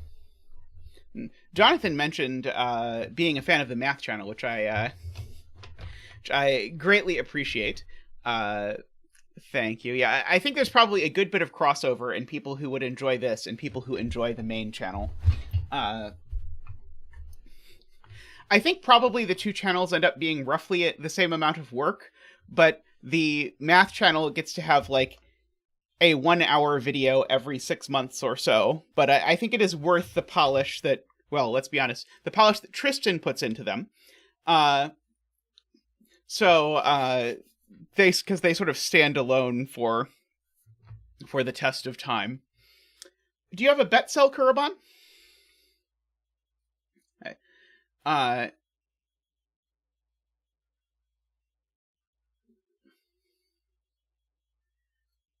Alrighty.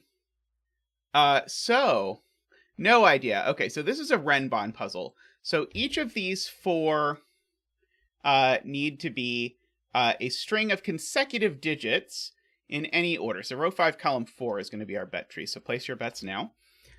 So, for example, 3, 5, 6, 4. This is a string of consecutive digits in any order. So it's 3, 4, 5, 6, but it doesn't have to be written in that order.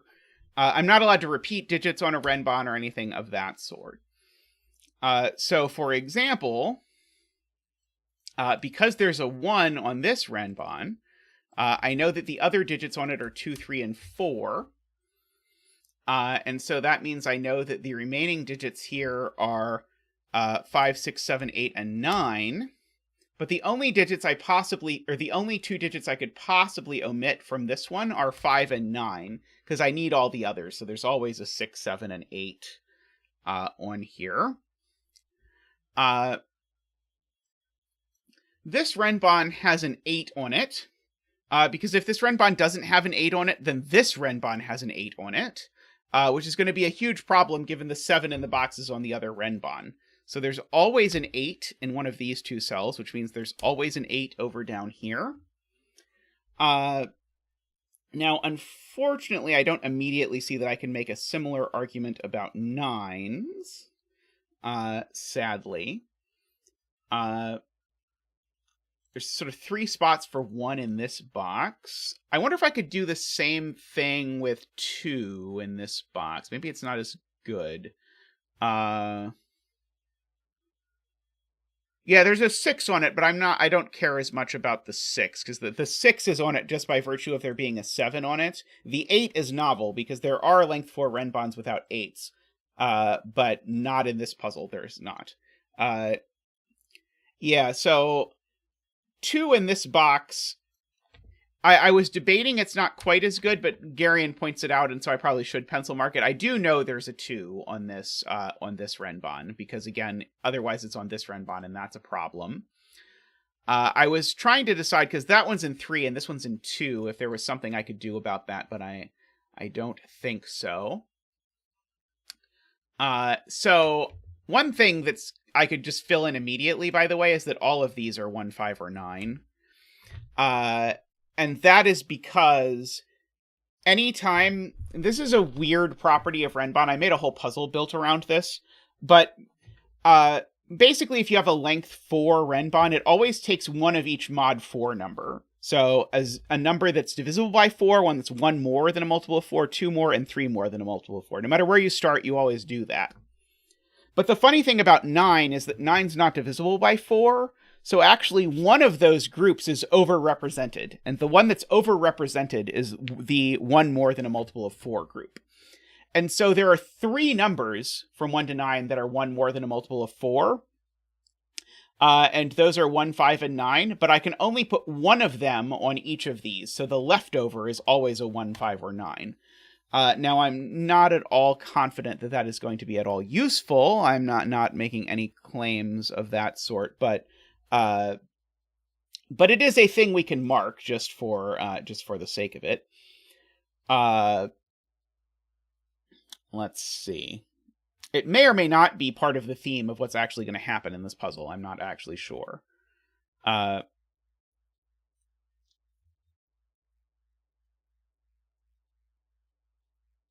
let's see.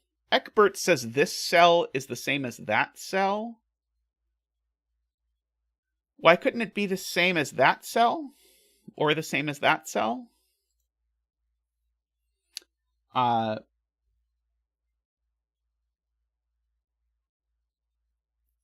Okay, so this Renban I should mark, by the way. These are from 5, 6, 7, 8, 9. That would be a nice place. There's so many given digits in this that it's actually like weirdly almost distracting how many given digits there are in this puzzle.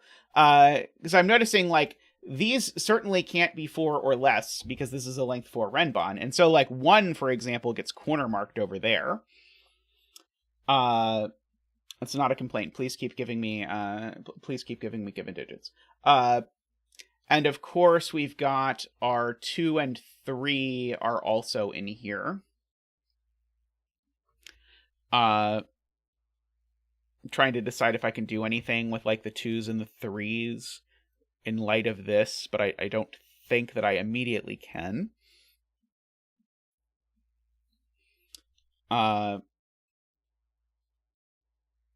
Yeah, I can just start filling in the digits I know are on here. So, for example, there's always a 5 on this line,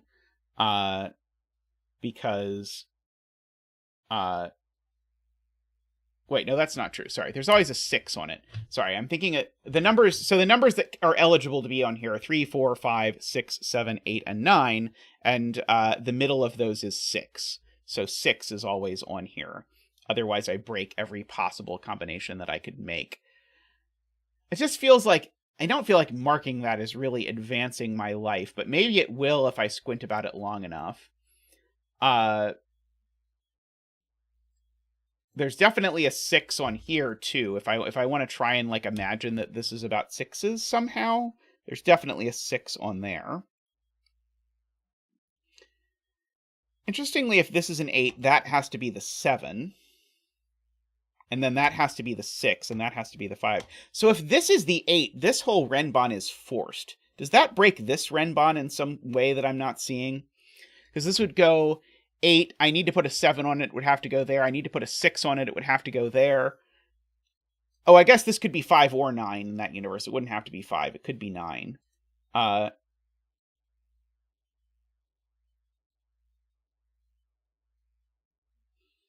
Yeah, where does 4 go in this box? Not on a length 4 Renban with an 8, points out Martin. So 4 in this box can actually be sort of corner marked over here. Which does presumably something.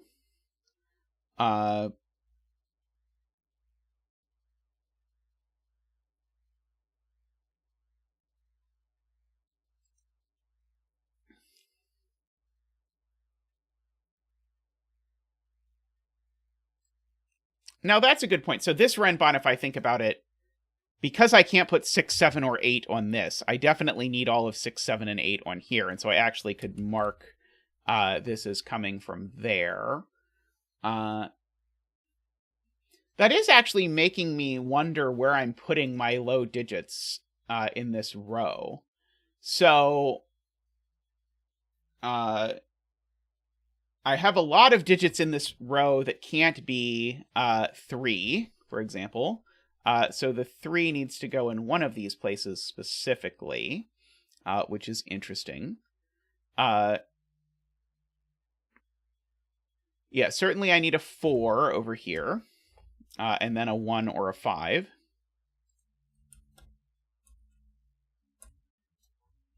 That one's not the 1.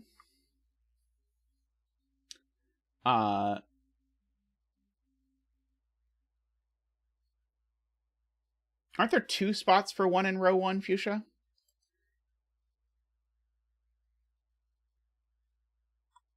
Now, it's worth asking if that's going to form an X-wing or something. I don't see that it is, but it might be part of this, or like maybe we're setting up a swordfish on 159s or something like that. That's very within the realm of possibility for what is happening in this puzzle. But I do not yet know.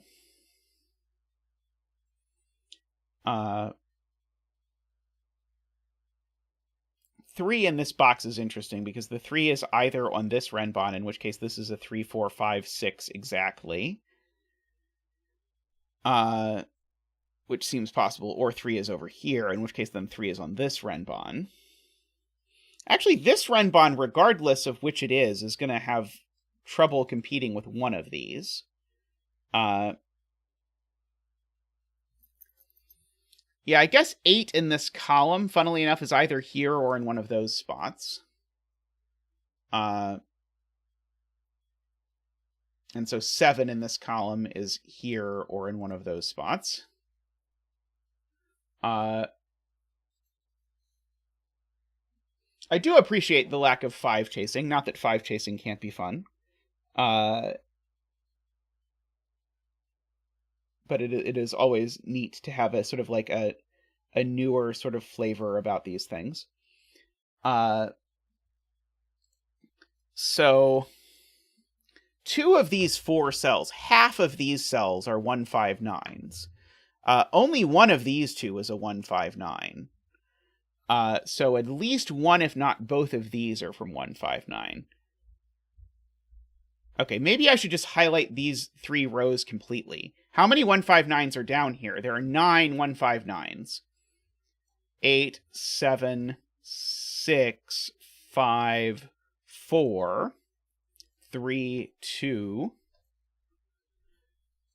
Yeah, so I guess that all that told me is that 2 of these cells are 159s. That did not do a whole lot.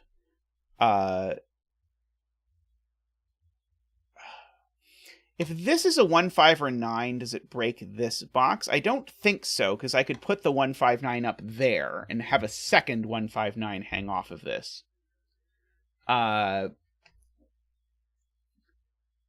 Which is irksome. Because if I just knew just a tiny bit more, or if this wasn't exactly a 5... I guess one point worth making is that there are 2 possible universes for this Renban. It's either all the high digits or all the low digits. And so, and therefore this is also all high or all low. And therefore,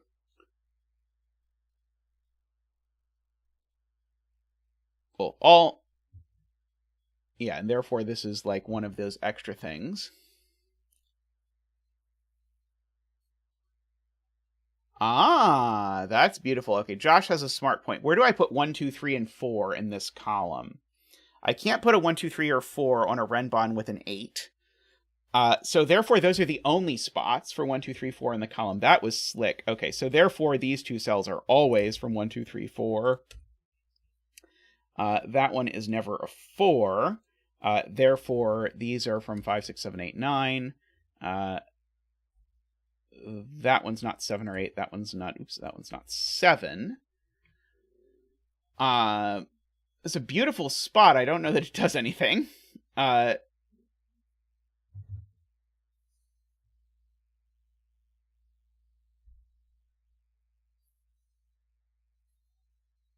Sorry I missed it, Phyllis. Feliz? Oh, no, I'm supposed to say Teeman. Teeman, I believe. Memory. Yeah, the emoji looked beautiful, actually.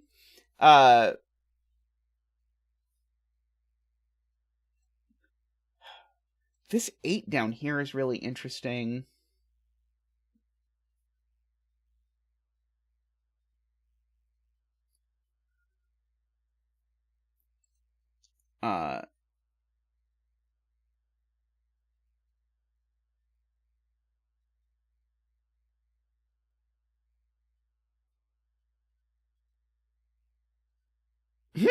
Microstudy says he rated this puzzle a 2 for difficulty. He must be part of the LMD rating problem.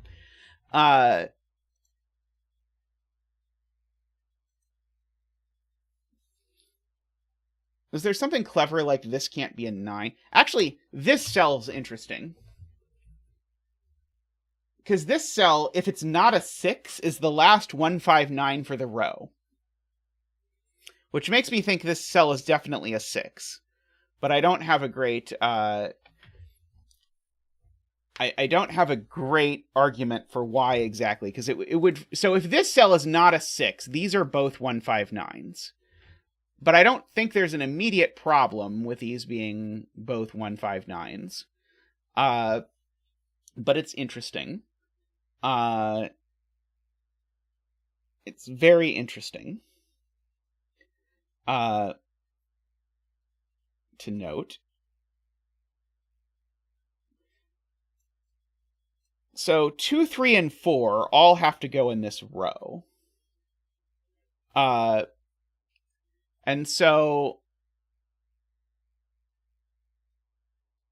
where are 2, 3, and 4 in this row? And so so the point is 1 of 2, 3, and 4 is definitely on this Renban. That's the point. Look at this row, ask where 2, 3, 4 go, and the answer is one of them has to go here. Yes, and so the point is that can't be an 8. That is exactly right. Because one of these is a 2, 3, or 4. And so that puts an 8 down here. So that's a little bit unfortunate as far as this goes. But that means that now that there's an 8 on here, the absolute lowest that I can get here is 8, 7, 6, 5 is 5. So this is 5, 6, 7, 8, 9. And so as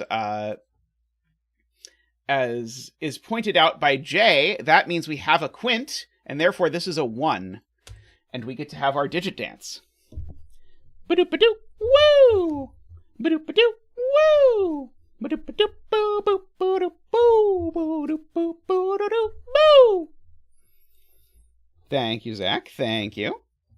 And so as pointed out, we know where the 8 goes in column 9. I saw someone point out.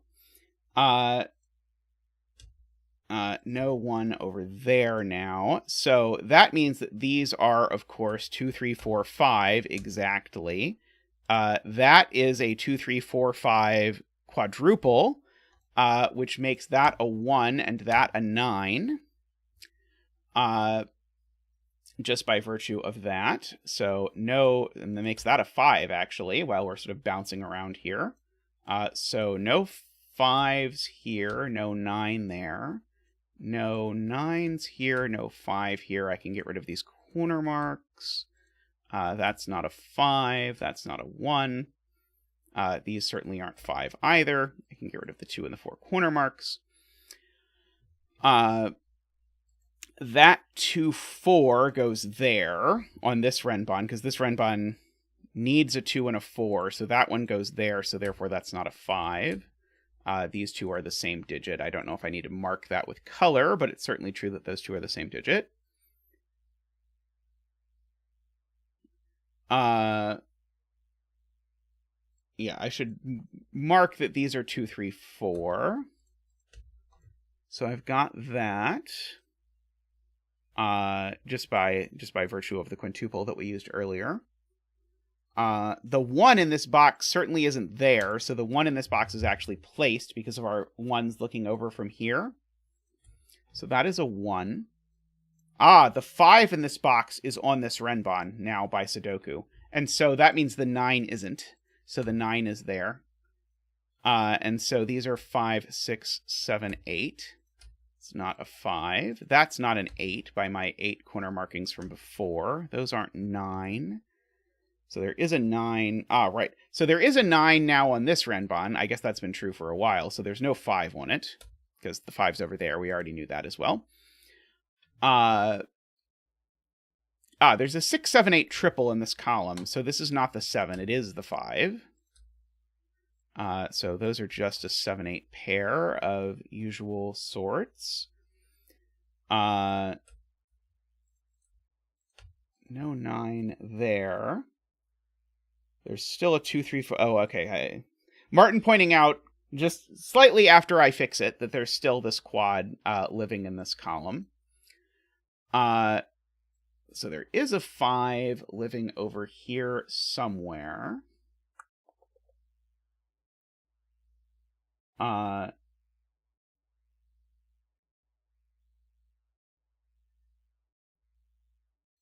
The 5, in fact, is definitely on here just by Sudoku. But okay, so there is a 5 on here. So the point is there is a 5, so there's not a 9. Because it's only length 4. So one of those two is a 5, and that again is just by the Sudoku of stuff sort of pushing into this box. So one of these is a 5, so therefore none of them are 9. And therefore I have to hide the 9 in this box, either there or there. I don't think I know which one I want to do yet, but one of them.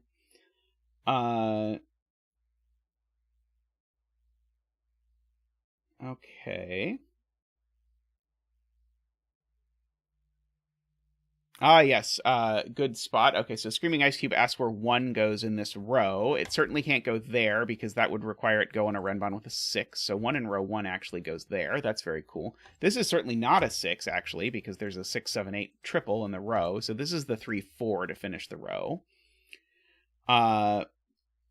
There's a 5 now in one of these cells, because I have to get from the 3, 4 to the 6. 3, 4, 5, 6, yeah. So we've got a 5 in one of these two cells, because that one can't be a 5. The 9 in row is hiding. Yes, the 9 in row 9 is hiding. Yep. So the 9 down here, I can't put the 9 on the Renban. I can't put the 9 on a Renban with a 1, 2, 3, 4. Actually, how do I know which of these two is 9? Maybe I don't know which of them is 9.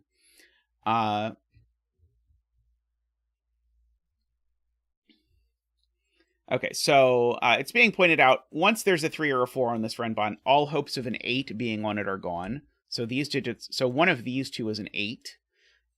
So that's not an 8, and those aren't 8. So there's an 8 living up here now, so this is not an 8.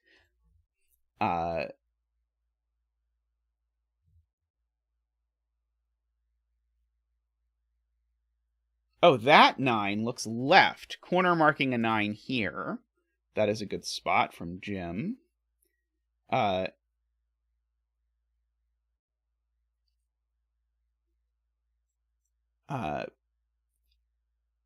I see. You were referencing the fact that I was ignoring the fact that there was a 9 there. I got it. Okay. Let's see.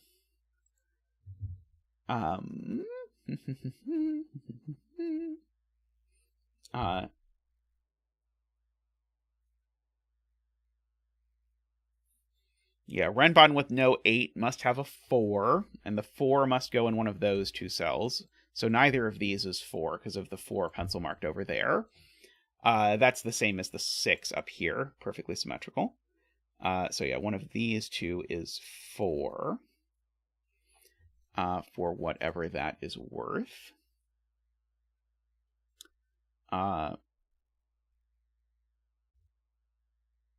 1 in box 7. Isn't it in one of these 3 places, Isabella? Do I know it's not in one of those?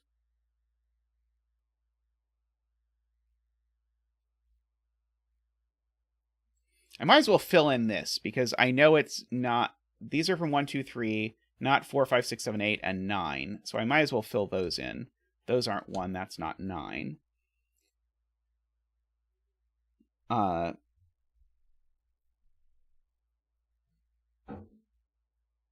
So these are from 2, 3, 9. Okay. Actually, if I look at this Renban, I know that this Renban is from 5, 6, 7, 8, 9. So that's a quintuple with that digit. So this is always a 1, 2, 3, 4 Renban. That's a good thing to notice that I have not noticed. But that is granted. And then that lays bare Jay's point, which is that there's definitely not a 1 in either of these cells. Because if either of these were a 1, that would make this a 1, 2, 3, 4 Renban, which would give me a 1, 2, 3, 4, 5 sextuple in the bottom row, which is a problem. So neither of those is a 1. So the 1 either in this row either goes here, which I for some reason thought it couldn't a minute ago, but now I don't see what that reason is.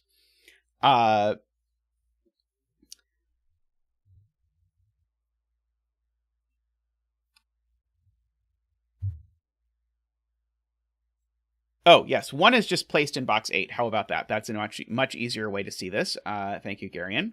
So if I just look at this, there's no 1 on this. That's what we just argued. And there's a 1 looking in from there and a 1 looking in from above. That's the only spot for the 1, which places the 1 on this Renban. Places the 1 in this box. Thank you. Oh,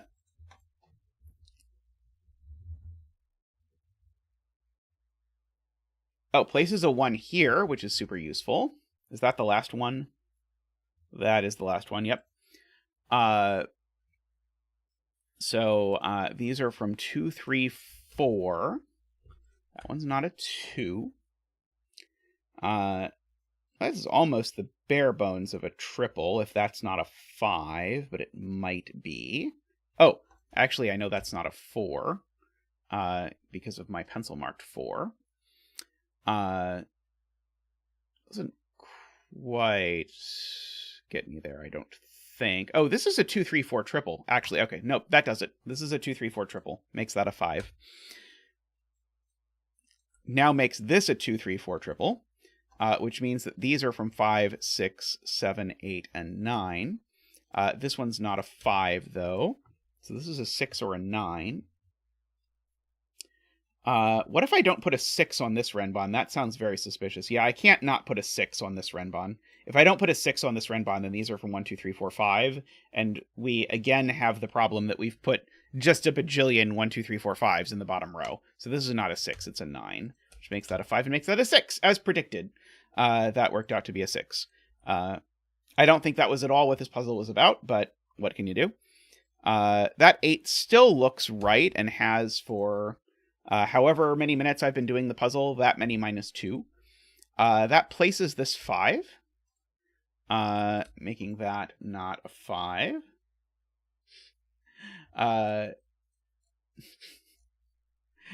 Your son is playing with the keyboard. This is an 8 or a 9, just because that's all that's left in the box. So this is not a 9. These are a 6, 7 pair, so these aren't 6 or 7. They're an 8, 9 pair, and I actually know the order even. So that is not an 8. Jim also was just pointing that out, as was Philippe, as was probably a bunch of other people in chat. 1, 2, 3, 4, 5. These are a 6, 7 pair now, which means these need to be a 4, 5 pair, or the Renban doesn't work. Which means that this is a 2 or a 3 for sure. Let's see. Okay, this is not a 6 anymore. Let's keep that in mind. So I've got a 7, 8, 9 triple in the column, fascinatingly enough. There's a 9 looking down column 3, Isabella points out. That's incredibly useful, because one of these two is a 9, remember? So that's a 6, a 7, and an 8, and a 7. That is going to do all of that for us. And that now somehow... that 7, of all things, looked over and gave me that 8 and that 7. This digit is also somehow not a 7. Let's see, 9 in box 5, asks Philippe. 9 in box 5. It's definitely on this Renban. What am I missing? I think I know where 8 goes on this Renban, actually, because this Renban definitely has an 8, because it's got to be 6, 7, 8, 9. Why don't I just fill that in? And the point is, I know the 8 can only go here. In fact, even just by Sudoku, 8 in this box goes there. So those aren't 8. Those aren't 7. So these are a 6, 9 pair, and so that is 7. If I keep up with my Sudoku, I can make a little bit of progress. So this is a 2, a 3, or a 9. And it's not a 9, so this is a 2 or a 3, so that's the 9. So that is a 2 or a 3 over there. 9 is placed in box 4, Russ says. Yes, agree. Let's see, okay, so... Do I know there's not an 8 on this? I do. Oh, right. The 8 was corner marked in 2 places, and I just removed one of them, and then I didn't actually place the 8. So that is an 8. Yes, 8 is in box 2 by pencil mark. That is a good way to say it, if I trust my own pencil marks. Row 8, column 4. has to go on the Renban in box 5. So yes, so right, okay, so that's a good spot. So this digit is on a 1, 2, 3, 4 Renban, but the only spot it can go on the Renban is there, and so therefore these two, this is Garian's point, these two are the same digit, and so that digit is 3. So we will work our way around the grid with that point. So we will go ahead and do that, and that, and that, and that, and no 3 goes there, so therefore that is a 3, and that's a 4. So that's a 4 and a 2, and a 4 and a 2. And so now this Renban is going to have a lot of work to do before the puzzle is over. Because this Renban now has to do everything. So there needs to be a 5. The 5 can only go here. So these are from 3, 6. Right, but they can't be a 3. Sorry. There's no longer able to be a 3. So these have to be a 6, 7 pair is the point. And so that's the 6 and that's the 7. That's the 6 and the 7 and the 8 and the 5. That's the 6 and the 9 and the 8. That's the 6 and the 7 and the 7 and the 6. That's a 3. 4, 5, 6, 7, 8, and 9. That is a 9 and a 6. And our bet tree is a 4. So congratulations to all the 4 bettors out there. May all your betting tree wishes come true. Jim donates $4 to celebrate winning the 4-bet. Thank you so much, Jim. We'll get you a donation dance. Boo-doo-ba-doop, boop, boop, boo-doo-ba-doop, boop, boop, boo-doo-ba-doop, boop, boop. Woohoo! Boo-doo-ba-doop, boop, boo, woohoo! Boo-doo-ba-doop, boop, boo, woohoo! Thank you so much, Jim. Greatly appreciated. Alrighty, I'm going to take a quick stretch, and when we come back, we're going to do this this parody sweeper puzzle by Qodec that I will warn you in advance is disjoint. So begin preparing for hearing the word disjoint a bunch, and for me completely missing disjoint spots that you will do for me. I'll be back in just a second. That was a very fun, by the way, puzzle kuraban. I enjoyed that a lot. It was very, again, very distinct from the others, even though it is the 4th in the series. All right, I will be right back.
Alrighty, welcome back. So next up, we have this Qodec puzzle. If anyone knows a good betting tree, please let me know. In this, we have a few different clues. So, in particular, these circles are parity sweepers. And so they show the number of digits of the same parity in their surrounding 3x3 neighborhoods. So, for example, this 6 is telling us all of these are even. So I'm just going to go ahead and blue them while I am thinking about it. But if there were a 7 in the box, it would say 7 of these are odd. And so the other rule is that it's disjoint. So because this is a 6, none of the other cells here can be a 6. And so this is actually very similar to the setup. If you've ever seen, I did a puzzle called 2D Wave Particles, where basically the joke was to use disjoint on a bunch of circles on between lines. This is a similar thing. So we're going to have to make sure we actually find a place to put a 9 in one of these circles. So we will see exactly how that goes. It should be interesting. I'm going to just note this is always a 4. These are a 4-5 pair actually right away. Because if this is even, then there's 4 evens in the box. And if this is odd, there's 5 odds in the box. So this is 4-5, and that's 4 or 5. So that is very cool. 7 is odd. I'm going to go ahead and note that. That's all the evens for this box. Good Lord, how long was it going to take me to see that? So all of these are odd. These are 2, 4, 6. Bye, Nell. I did not do that right. 2, 4, 8. These are from 2, 4, 6, 8. Of course, that is not a 6. Okay, this one, by virtue of being in the corner, it can only be 1, 2, 3, or 4. This one can only be 1, 2, 3, 4, or 5 by virtue of the way it's smashed against the border. This one can only be 1, 2, 3, 4, or 5 because of how it's smashed against the corner.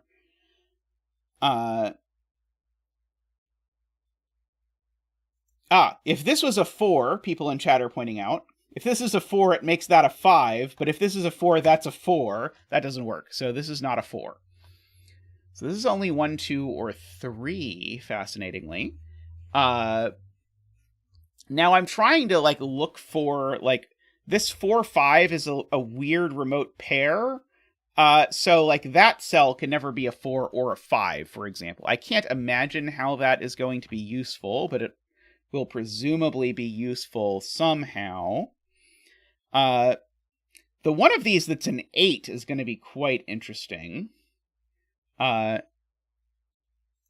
Oh, right. There are only 2 more evens left in these 2 rows, is Josh's point. So this can't be a 4, because it would require I put more evens than are left there. So that's never the 4.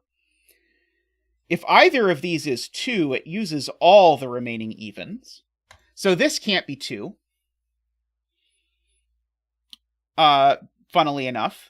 Because if this is a 2, then all of these are odd, and this clue is broken. So this is not 2. This is definitely odd. That's really cool. So again, just to repeat that, if this were 2, it would use all the evens, and so all of these would be odd, but this clue would be an odd number that was supposed to be a 4, and that doesn't work. Martin, the 4 5s are at the center of this thing, and that's at the top left, not the center. So these 4 5 don't see that. Unfortunately. This can't be a 1 either, because a 1 would require 5 evens around it. If this were a 3, again, the same problem happens, actually. J40 was all over this. If this is a 3, I need to use 2 evens around here, but then all of these are odd, and I have this problem yet again. So this has to be a 5, actually. And we can give Microstudy his favorite. Ba-boop-ba-doo. Woo! Ba-doop ba-doo. Woo! Ba-doop ba-doo. Ba-doop ba-doop ba-doop. Woo! Woo! Woo! Aha! Thank you, Zach. Thank you. Much appreciated, as always. So, therefore, this is not a 5. This is only 1, 2, 3, or 4. Therefore, precisely one of these digits is even, because I use 1 even in here. One of these is even. And so if one of these is even, that can't be a 2. It's a 1 or a 3. But if one of these is even, it's not a 1, because 1 would say 3 of them are even. So this is, in fact, a 3. So that is not a 3 either. 3 is odd, by the way, just for the record. So we've got that. And so there's 1 even in here, 1 even in here. And therefore 2 of these are even. Oh, sorry, I don't know that. Sorry, 2 or 3 of these could be even, because the even could be over here. Yeah, upside down Zach emoji can be the next emote that we add, since I think we have a fair number of emote slots that we have left that we can use. So I'm just going to actually write all the possibilities in all of these. So they're not ever 5, 3, or 6. This one's not 7 either. It's not 8 or 9 because it doesn't even see 8 or 9 cells. So that one can only be 1, 2, or 4, which is the same things that one can be, notably. I don't know that it did a lot, but I want to sort of try and keep track of that. And so, so keep in mind, we still have to put a 7, 8, and 9 in 3 of these cells.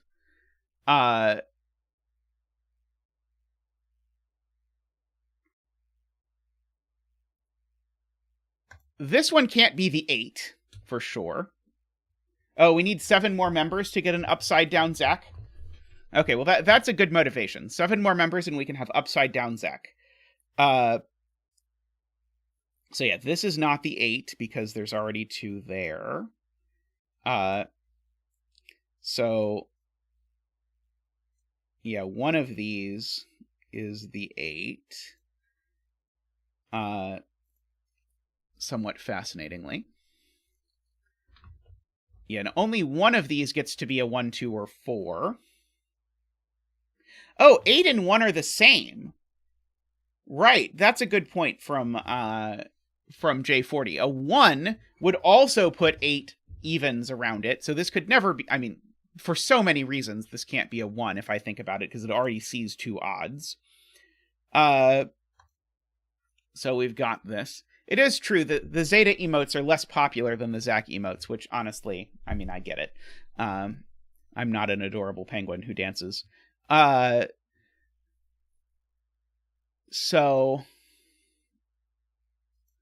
actually, there are a lot of odds around here, regardless of what number this is, I guess, is one of the points. Hey, Texas Game Mom! Welcome to the fans! Thank you! We'll get you a fan dance. Thank you so much. We appreciate it. Whoops. Ah! Zach fell down. Woohoo! Woohoo! Woohoo! Woohoo! Thank you so much, Texas Game Mom.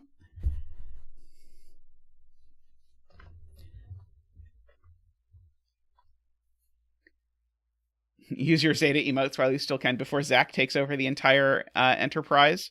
That is a fair goal. Okay, so what I'm noticing is... Oh, no. Oh, unfortunately, a 1 over here is not the same as an 8, is the problem. Thank you. Every bit of support we get is very appreciated. So my question here to J40's point is, can I have both a 1 and an 8 in these 3 cells, or is that going to force too many evens? So if I do want to have a 1 and an 8, certainly they would have to go kitty corner to each other like this. I couldn't just shove them in the same 2 columns, because that would be putting 16 evens in these columns where there's only 12. So it would be doing something like that. Actually, can I make this an 8 at all? If I make this an 8, that is 8 plus 6 is 14 evens. That's too many evens already, right? Yeah, this just can't be an 8. Or a 1, because with these evens, that's already too many evens. We agree with that, right? 8 plus 6 is too many. 8 plus 6 is 14, but there's only 12.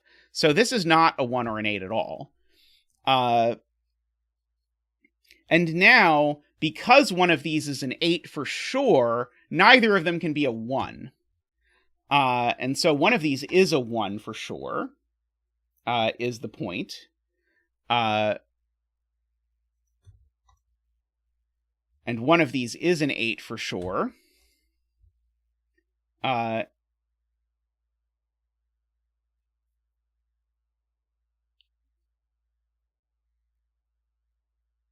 Right, this can't be a 1.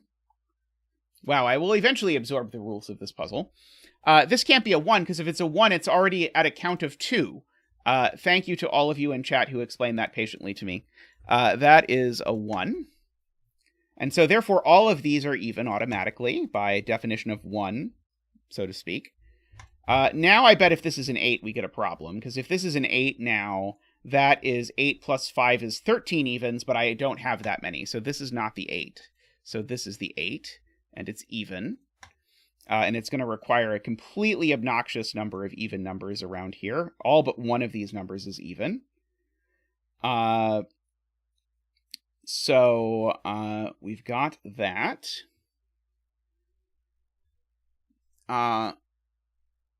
Now, if this is a 4, points out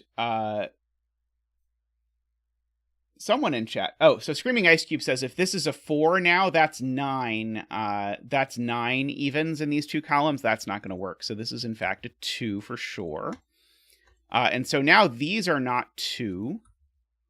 So these are a 4, 7, 9 triple. One of these isn't even. Because that's 3 evens in this box. So this is an even-odd pair, which I say for lots of reasons. One of which is that it tells me that these are all odd, but the other of which is that it tells me that these are all even, which also tells me that this is a 4 and that's a 5. It tells me that these are all odd. This puzzle's super fun. That's a 2 and that's a 6, just by Sudoku. What did I do? Dog thinks I might have done something wrong. Dog is now on board. So now, yeah, one of these is a 4, and the others are thing. Yes, 5 is not even. Yes, that was the there were a lot of little bits of logic there. One of which was that 5 is not even.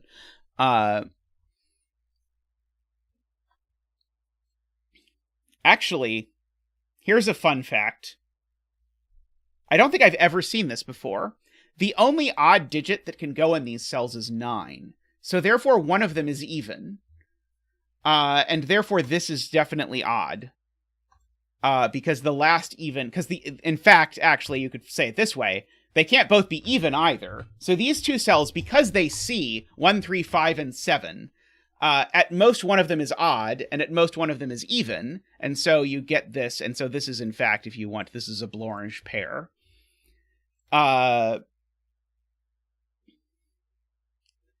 Let's see, there's a 5 down here somewhere. I don't even know if that's worth mentioning. Let's see, that's 2 of the even, so we've got 2 more. Let's see. So people are saying there's a problem with 4. I should probably try and understand what the problem is with 4. Okay. This can't be a 4, because 8 plus 4 is 12.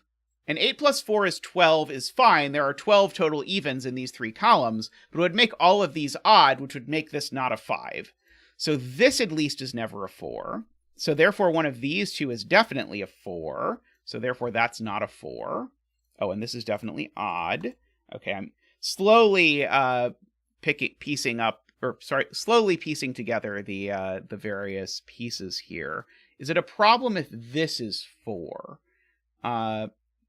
Yes, it is a problem if this is 4, because if this was 4, that would be all the evens, except we know there's other evens over here. That doesn't work. So this is the 4. 4 plus 6 still leaves some room for additional evens, though. Indeed, there are 3 more evens beyond those in these 3 rows, and there are 2 more evens beyond these in these 3 columns. Oh, this box has 4 evens in it, and has for who knows how long. Apologies to everyone who has been pointing that out for the whole time. Okay, and so I'm now meant to look at column 4 and column 5, according to Martin. So I need 1 even here and 1 even here in this column. So there's sort of 2 evens living around here. They seemingly both could go there, annoyingly, which could let this still get away with being a 9. But it was a very good point that I needed to color box 2. I just had not seen it. Yeah, so one of these is an even. These are a Blorange pair as well, if you're into Bloranging things. But I try to avoid recreationally Bloranging things because it can be a little confusing. I try and do it only when it's sort of like really doing something helpful. But it's true that these are a Blorange pair.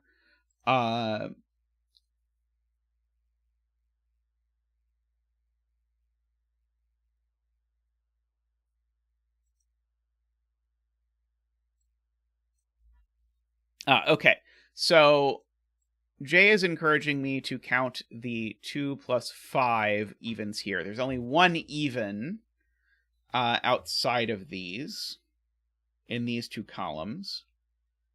Wait, why do column 1... Oh, no, right. That circle claims an even. So this has 1 even, plus 2 evens is 3 evens, plus 5 evens is... Wait, isn't that 9 evens? Why am I not good at this? 2 plus 1 is 3, plus 5 is 8. There we go. Okay. We got there eventually, Jay. It took an embarrassingly long amount of time.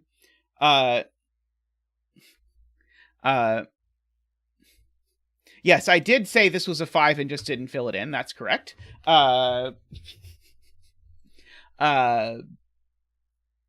Sounds like me.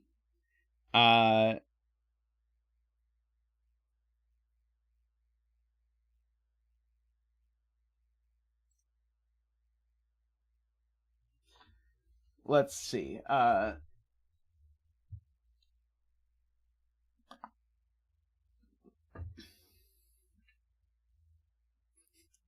you saying the cool thing I found was not the intended deduction microstudy? Is that your guess? See, I should be accounting for what digits are actually left. So like the even digit left over here is a 4. Oh, or nothing, or there's no even, because that could be the 4. Counting higher than 3 is really surprisingly difficult when you try and do it in a high Sudoku situation. Let's see. This is always a 2 or 8. This is a 4 or 6. I don't think that's going to be super useful to fill in, but I might as well do it. Oh,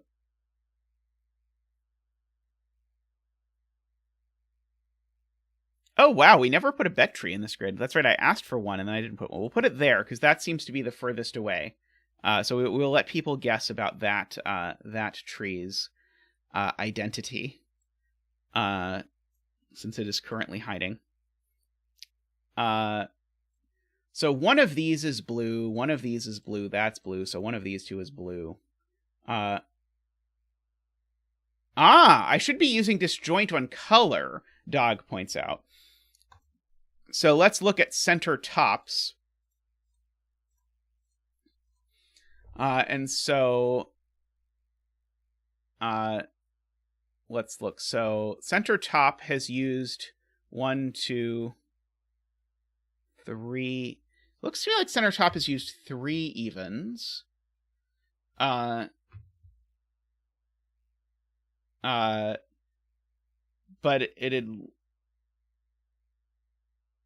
it at least tells me, if I look at it, that this can't be 4 or 6. So this can only be 2 or 8, in fact, which was not obvious if I didn't actually sort of look at it. What about centers? How am I doing on center cells and their colorations? Let's see. I've got 1, 2, 3 odds. Yeah, I've really only got 3 odds. Row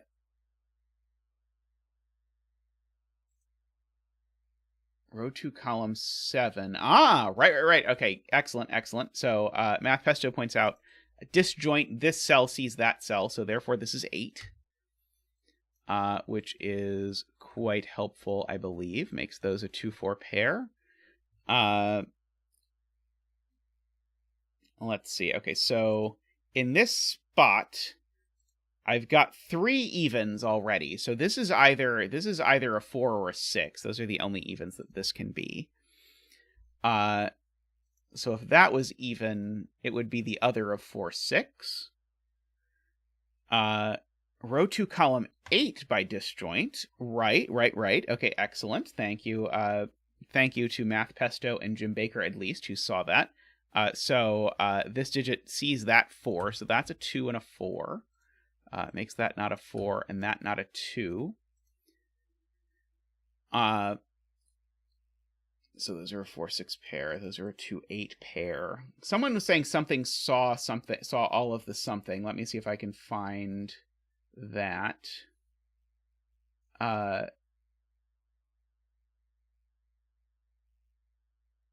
Row 5, column 7 is the one. Okay. So this sees 2, 4, 6, and 8. So this cell's definitely orange because it sees 2, 4, 6, and 8. So there's no even digit it could be. Now, this can't be a 7 anymore, because if this was a 7, these would have to be, by the column, a 6, 8 pair, but this can be neither. In fact, actually, this is just orange, just by virtue of the fact that it sees all the evens. I don't even have to go that fancy about it. So that's the 9, and that's the 7. If you would like the less fancy version. Okay, so that's all the oranges for this row. So that is not orange, and that is orange, and that is blue. These are 6 or 8. Let's see. I probably should at some point do an accounting of the evens, but it has seemed like focusing for a second on disjoint logic has helped. Oh, in row 4, this just is blue and it's a 4, which is helpful. Let's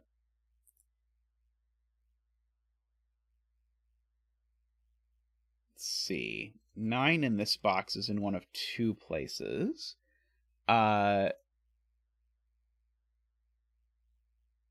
It's true that these do rule 6, 8 out of this cell everywhere. So anywhere that sees a 2 and a 4 that's also in one of those spots can't be, but I don't think we have any of those yet.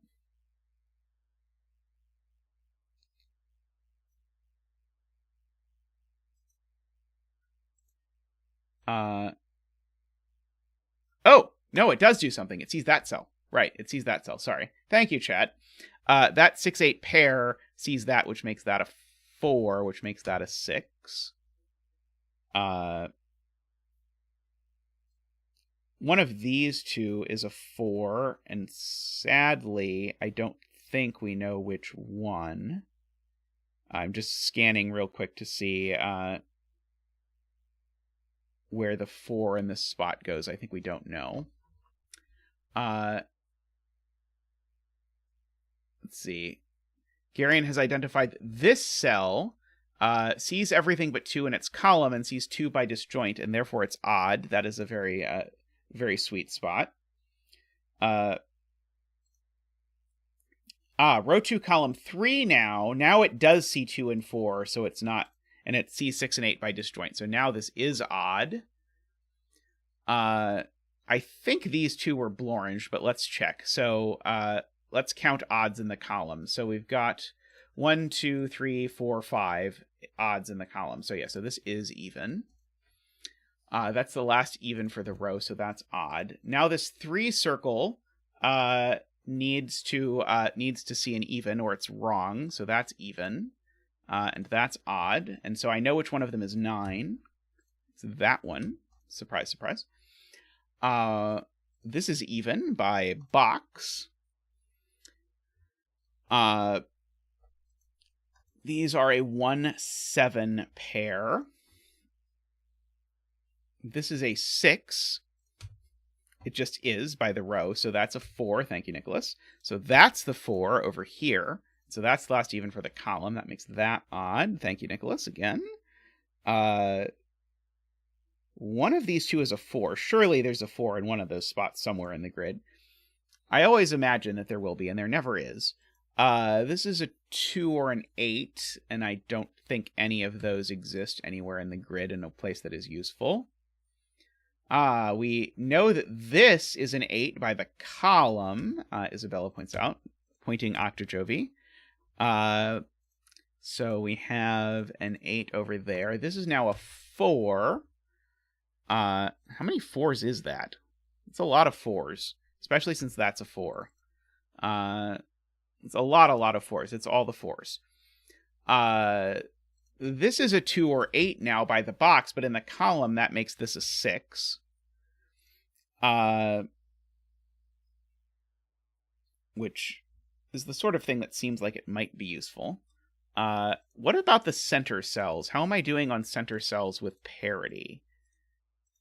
So with center cells, I have 2, 4, and 6, but I don't yet have 8. So one of these 2 center cells is an 8. I don't think I know anything about that, though.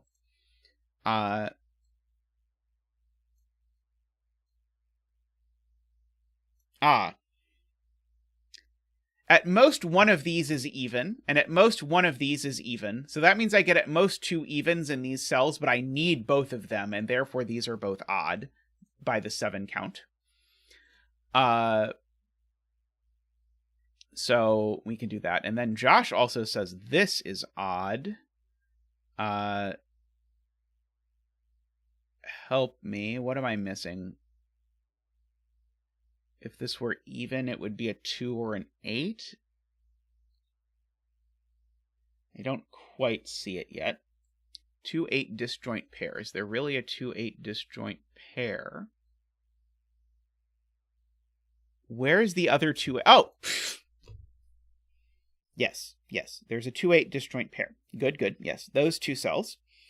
I knew exactly what I was looking for, and it still took me forever to find it. Those 2 cells are a 2-8 pair, so I can't put a 2 or an 8 there, but I also can't put a 4 or a 6 there, so therefore that's odd, and that's even. Like that.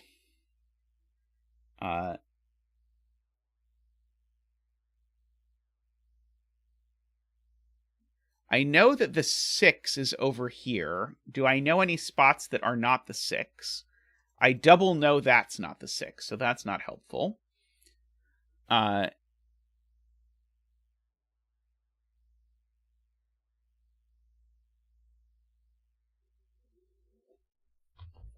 Row 8, column 3 is not 8 by disjoint. That's true. Good spot, Garian. Not 8 by disjoint. So we get that this is in fact a 2, and that's an 8, and that's a 2, and that's an 8, and that's a 2, and that's an 8.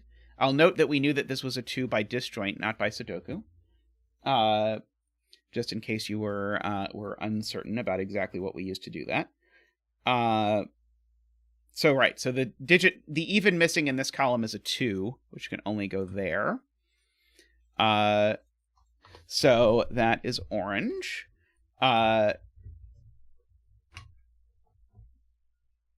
Okay, so we're about to have to do disjoint on odds, which I think is going to be a problem. The 2 phillomino must get out. That's right. Right. Where is the middle cell's 8? So let me highlight all of them and convince myself that this is really right, but I believe it. Yeah, right. Okay, so Garian's point is the middle cell needs an 8, and that can only go here, which then actually oranges both of these. And now that blues both of these. And this is a 6, and that's an 8. And that oranges both of those. And now this 4 needs to see one more even. So one of these is even, and so therefore that's even. And is a 2 or a 6. I'm just going to let chat scan and tell me if that is interesting. In terms of thing, because every time I do, I get the wrong answer anyway, so I might as well just let chat do it. I can start marking things like the 7 in this row is definitely in one of those cells. The 5 in this box is definitely in one of these 2 cells, so the 5 in this box is in one of those 2 cells.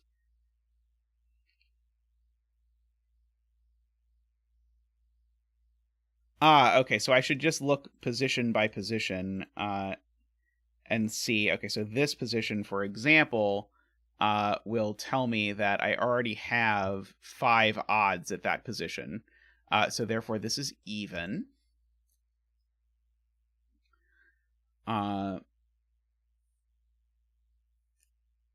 Let's see. 7 is placed in lawful neutral. Let's see. Is this lawful neutral? Oh, I was trying to click the 7s.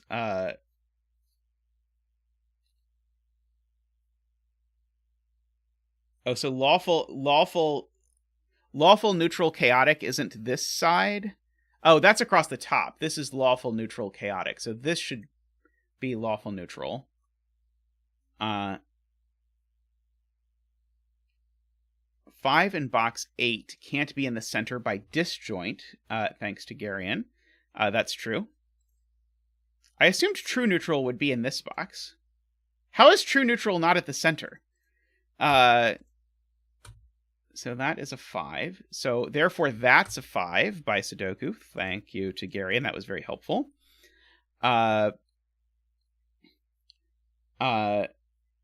Oh, of the disjoint subdivisions. Oh, got it. Not the box subdivisions. Got it. Okay.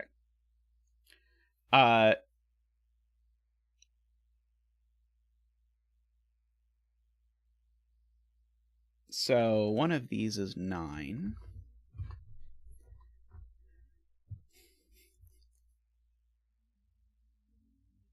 They keep using the word chaotic on Survivor this season in a way that amuses me greatly, because it's somehow they decided that it was a good idea to have a D&D tie-in for this season of Survivor, which I find ridiculous, but also kind of amusing because it's such a bad tie-in. 5 is placed in bottom right. Okay, so bottom rights are these. Okay, so certainly not those 2, certainly not that one, certainly not one of the ones that's even. So yeah, so 5 is placed in bottom right. Which places that 5 as well. Let's see.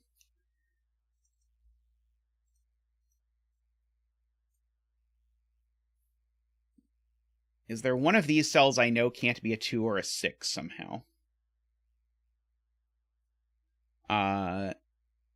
Seemingly not.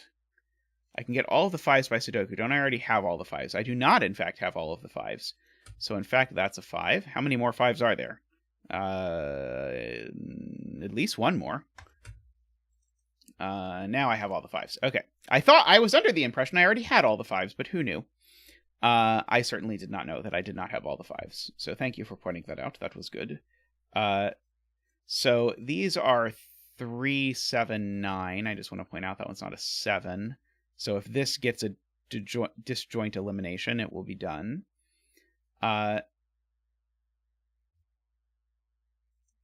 7's in middle boxes. Right, okay, so 7's in middle boxes can't go there, or there, or there.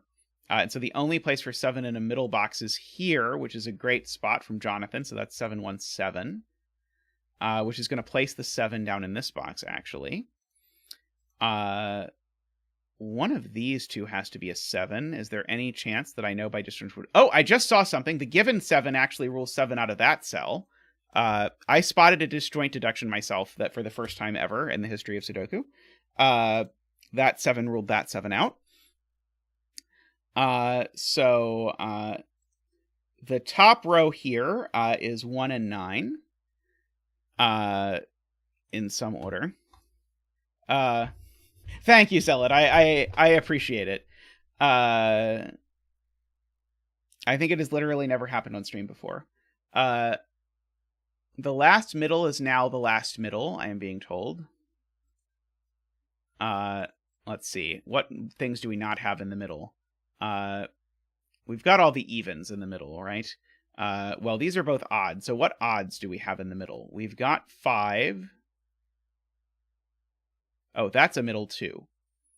Right. That's a middle 2. Okay, we've got 5 and 7. So these are the none 5, 7 odds. So that's 1, 3, and 9. That one's not a 9. I think that is the punchline of that. Top right 7. Where is the top right 7? Not there, not there. Not there, not there, not there. Okay, so top right 7 is there. Pergarian, making these a 1-3 pair. Eventually, just by coincidence, one of them will overlap with something I already know. Possibly. Okay, so that's a Jovi wing on 1s, for whatever it's worth. So that means that there's no 1s left in these 2 rows. So the 1 in this row is in one of these 2 cells. Quick scan for disjoint, I don't think tells me anything. These are 1, 3, 9. That one's not a 1. That one's not a 9. Quick scan to see if anything sees either of those 2.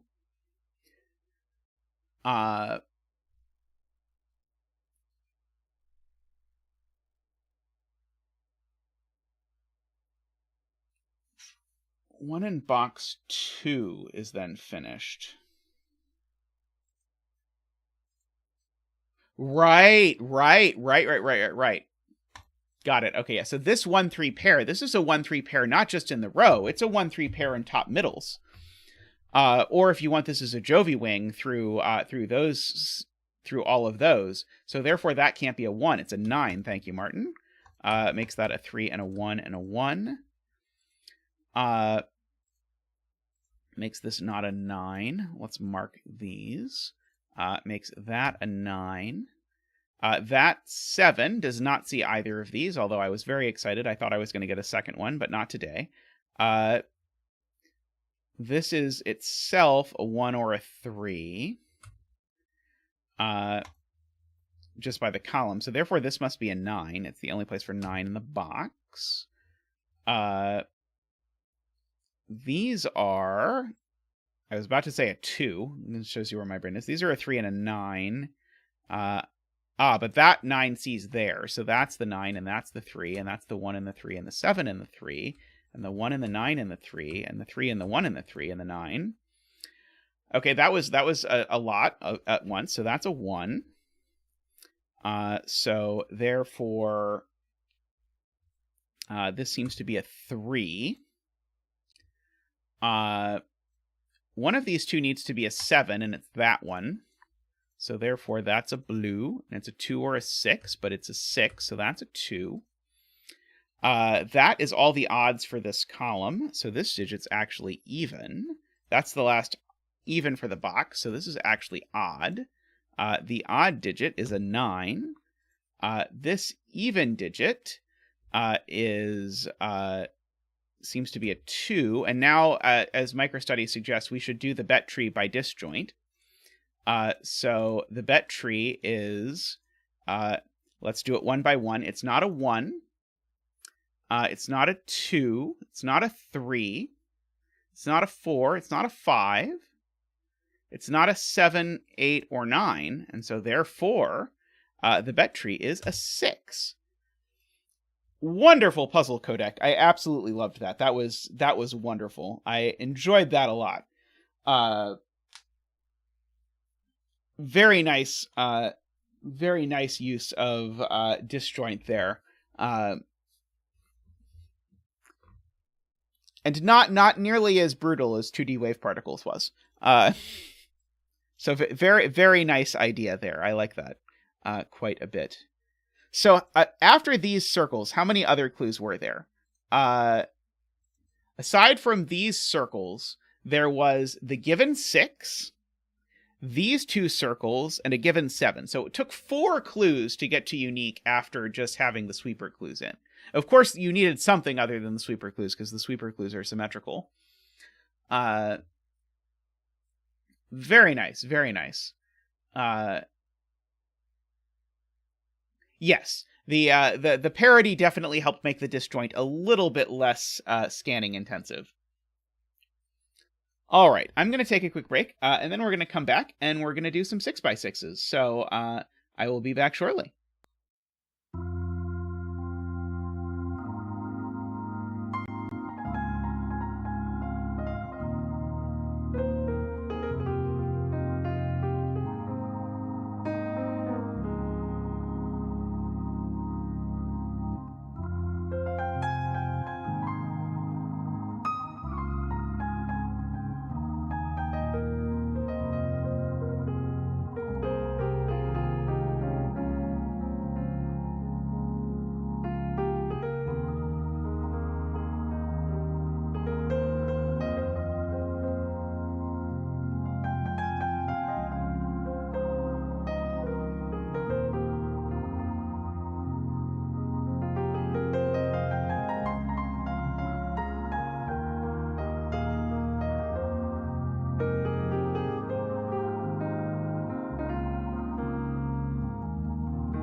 Alrighty, welcome back. Yeah, Tristan and I were just talking earlier about the fact that there's not a super easy way to scan for all the puzzles that have gotten missed in the 6x6 thread, so we're going to try and find some way to, like, find the old ones that we missed in whatever way.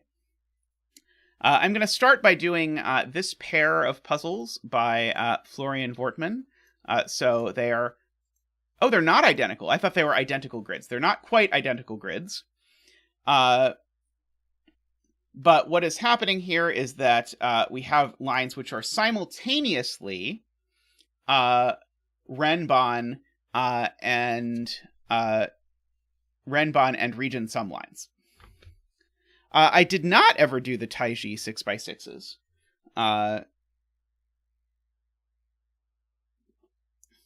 But it sounds like I should. So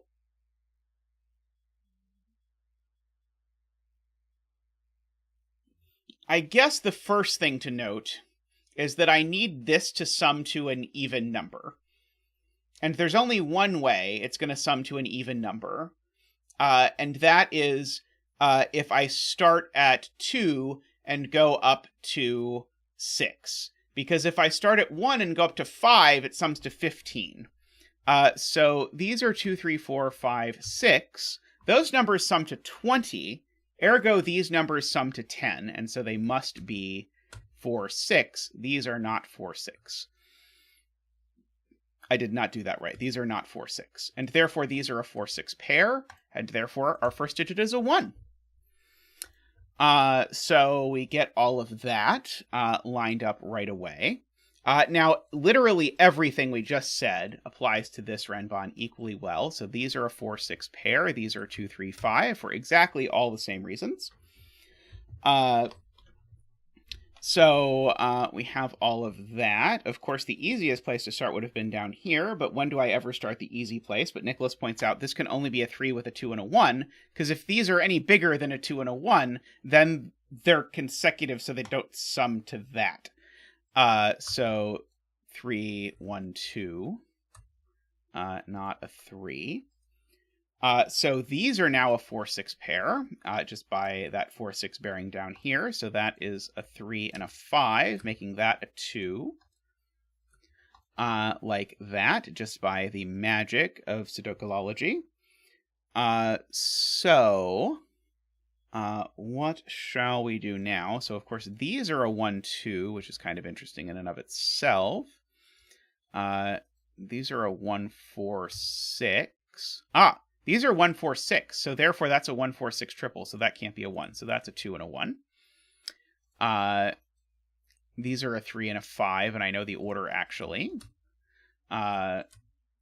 Getting me some nice Sudoku happenings. These digits are a 4 and a 6 to make this work. If this were a 6, the sum would be 7, and I would need these to be 2, 5 exactly, which seems possible. If this were a 4, I would need these to be 2, 3 exactly, which seems possible. So 1 is here. Let's just do that. Maybe try and keep life a little bit simpler occasionally. These are a 2 and a something. They're a 2 and a 5.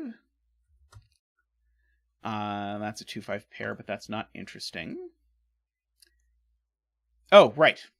This is a Renban.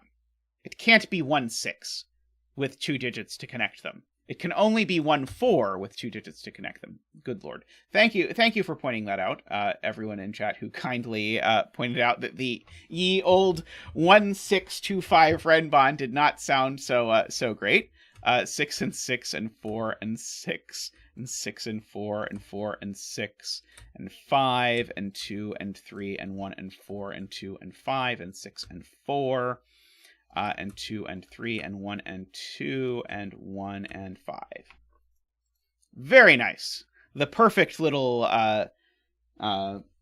whatever you call the little thing you eat after dinner. That was beautiful. Alrighty, let's do the whisper one. Normal rules for whispers in a 6x6 mean these digits need to differ by at least 3. but these are also still region sum lines. Okay. One thing to note is that on a German whisper in a 6x6, there is no equivalent of 5. Every digit is allowed to go on a whisper in a 6x6. But the digits that take the place of 4 and 6 are 3 and 4, right? Yeah, 3 and 4. So 3 is only 3 away from 6, and 4 is only 3 away from 1. So one of these two, and let me just color this just to sort of show you the way this works, in case you've not thought about this before. I still have to alternate low-high. These can't... Oh, I was going to say something wrong, wasn't I? I was going to say these can't both be... Right. In my brain, I was assuming digits couldn't repeat on this because, I don't know, not for any good reason. But digits absolutely can repeat on this thing, is the thing I have just now realized. So digits are allowed to repeat on this. So these could both be 3 or 4, and it would be fine. It would certainly be interesting when it comes to those. Okay, Isabella's saying yellow's not high. Because if yellow is high, then this is at least 4 plus 5 plus 1 is 10. But then these would need to not work.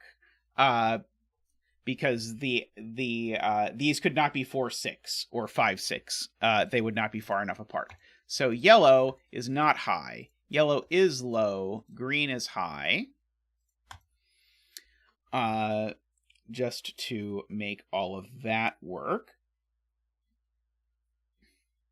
Okay. Trying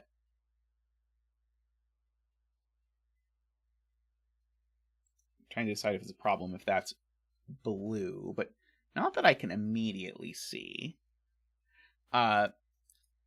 These are at least 1, 2. So the minimum of these two, I'm just going to try minimizing things and see what happens. The minimum of these is 1, 2, which means this is at least a 5. So the absolute minimum sum here is 8. What's the maximum sum over here? The maximum sum over here is a 3 with a 6, which is 9.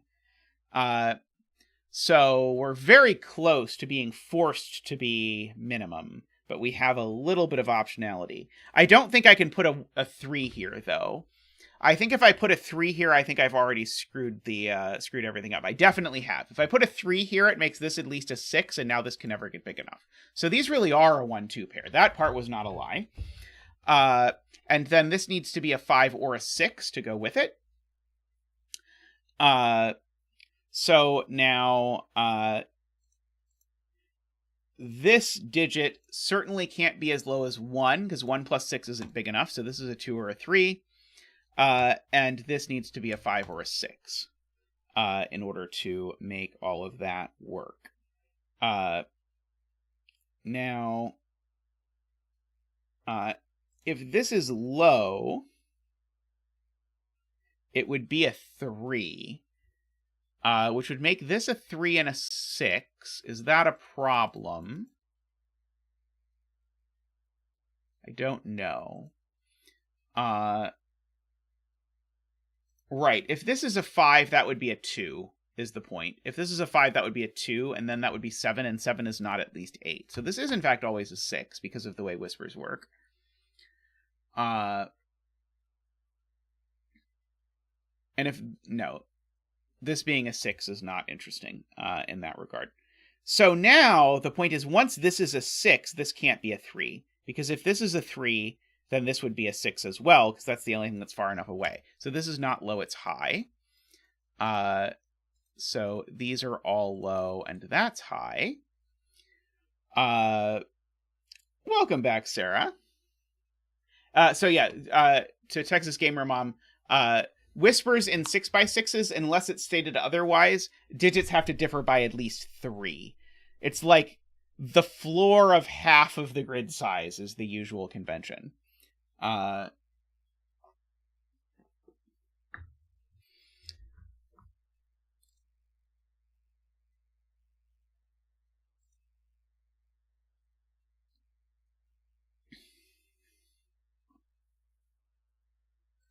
Okay, so Garion is saying exactly the same min-maxing logic actually would have worked. I could have just done exactly the same logic of one length 3 going into one length 2 and just said, this is a 1 and a 2. That's definitely a 6.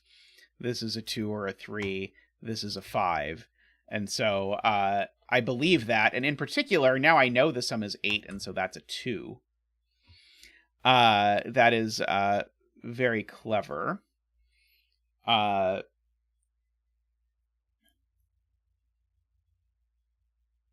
So the question is, does it actually help me?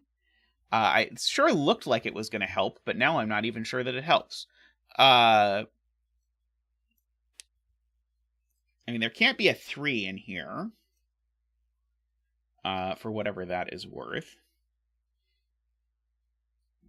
This one is much harder than the Renban one for me. 4 can never be part of a thruple. Yeah, 3 does not go here. So 3 in row 4 goes one of these 3 places. But it seems to me like all 3 of those are still valid, unless I'm missing something, which I probably am. Oh, right, I can't put the 3 over here. That would be ridiculous. If I put the 3 over here, right. The point is there's a virtual triple in lows. One of these is low. Those are both low. Therefore, that's all the lows for the row. That's the real point. So therefore, these are high. So these are 4 and 6. So therefore, the high on this is a 5. And the low is not a 3. It's a 1 or a 2. So these are from 1 to 5 is the point. And so therefore the 3 has to go here because it can't go anywhere else, and therefore this is a 6, which is a little sad because again it's the wrong place. And so we get a 4 in one of these, as well as the other 1, 2. This pencil marking is a little ridiculous. So let's see, if this is high, it would be a 4. That's never going to work. Because if this were high, it would be a 4, which would only go next to 1, which would make the sum 5, but this can never sum to 5. It's more than 5. So this is low, which means that's low, and that's low. These are high, and I could just fill in a lot of them. So that's a 5, for example. Okay, maybe when I said I could fill in a lot of them, that might have been a lie. I can fill in one of them, but you'll have to be happy with that.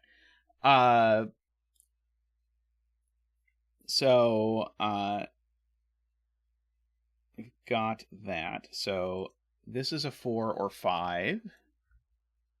But this being a 4 is a problem for exactly the same reason that being a 4 is a problem, because if this is a 4, that would be a 1 and it wouldn't work. So that's a 5. That's a 1 or a 2, and it's the same 1 or a 2 as that 1 or a 2, because that's how things work. So they're going to get a... actually, let's go ahead and give them a red circle to remind us that those two are the same. And so in fact, that's also the same. And so that's also the same, actually. Wow, yeah, the red circles are going places. Let's see. Column 3 now has a 1-2 pair. That makes life nicer. So that is a 4. This is the uncolorable 1-2. 5 is definitely up in one of these two cells, which means... Oh! And by up in one of those two cells, thanks to Sven, I know that it actually means 5 is right there. So 5 is in one of these. I don't think I'm going to get that one just by Sudoku.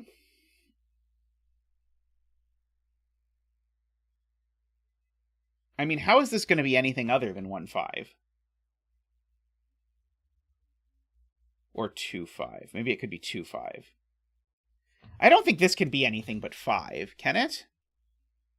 No, 5-2-6-1 would work. 5-2-6-1 seems plausible, actually. Never mind, I think I was wrong. This digit is just a 3, has been called by Jonathan. Oh, I can do I can do Sudoku on none red circles. Right. The none red circle 1-2 goes here by none red circle Sudoku. That is true. So none red circle looks down, looks over. So none red circle is in one of those two. Yeah, I don't know how Sudoku is what my brain came up with, but that is where we are. So this is a digit, is the point. It's a 4. So this is a 3. These are both blue, da-dee-dee-da-dee-da. These are both orange. They don't get a song. These are a 1-3 pair.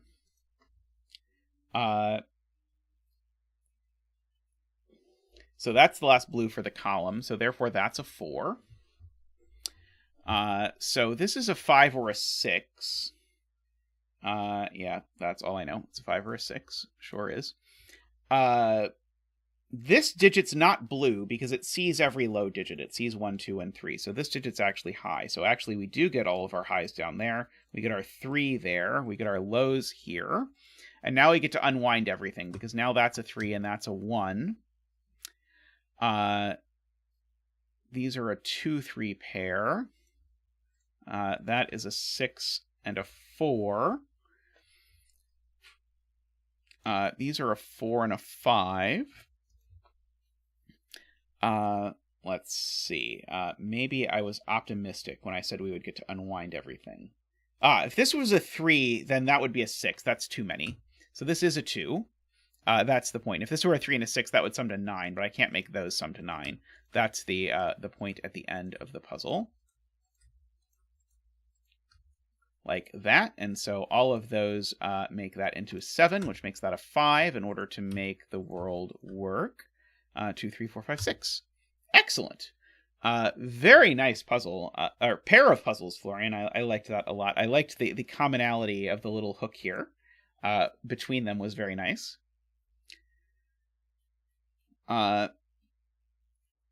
Let's see if we have time for this Unfriendly mini by Nebu, who may be in bed by now, but who was around earlier at least. So here in this puzzle, we need to choose not just the digits 1 through 6, but a subset of 1 through 9, which could be 1 through 6, and place those digits such that each digit appears once in every row, column, and box. That's the standard mean mini rules. We have standard arrow rules. Okay. And then the digit in the caged cell counts the number of friendly cells in the entire puzzle. And then reminder of what a cell is friendly means. A cell is friendly if it contains a digit matching its row number, column number, or box number. The rows are numbered 1 through 6, top to bottom. Columns are numbered 1 through 6, left to right. Boxes are numbered 1 to 6, top to bottom, left to right. So we've got all of that. Okay.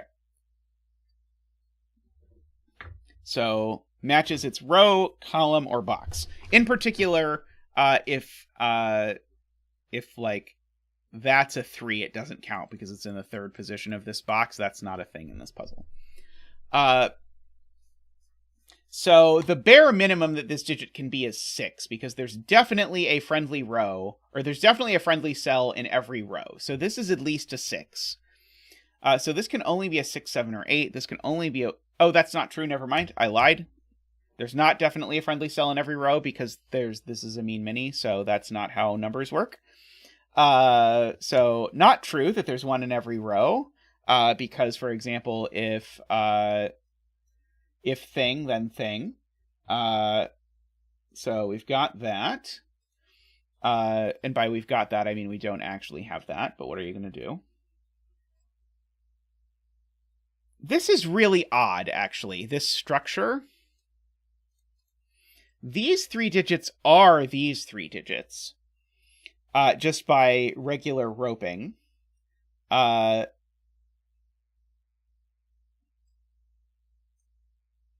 this circle certainly can't go in that circle, because if this circle went in that circle, then these digits would be identical. So in fact,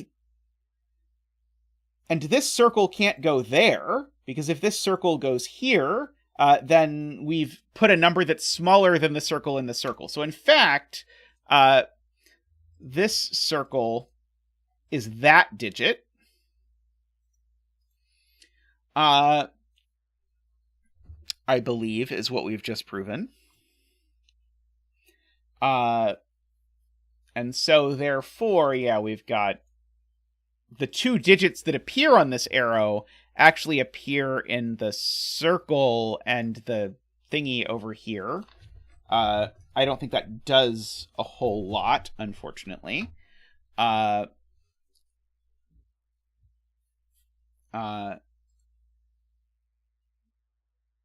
does that mean there's at most 4 friendly digits, Jay? Todd points out that my argument, if I thought about it, actually, there are a minimum of 3 friendly cells. There can't ever be fewer than that, because 7, 8, and 9 are the only digits that don't put friendly cells in there.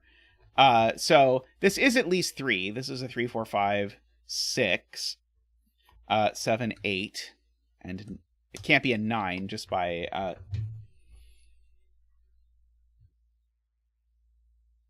right. Okay, so Jay's point is this number shows up in a couple places. Wait, is that true? Right. So I could unpack this number as being the sum of... Because the point is, this circle shows up down here, and this number shows up down here, but this circle is that number plus another number. So this circle is strictly larger than double this number, which means that this is not 5, 6, 7, or 8. That's the point. This number shows up sort of in some ways twice in this sum. So this number down here is definitely 7, 8, or 9. So this number is 7, 8, or 9. Through the magic of arrow logic. That was a very good spot to J40. That would have taken me a while to sort of handle my way through. So if this is a 3, we need to use all of 7, 8, and 9.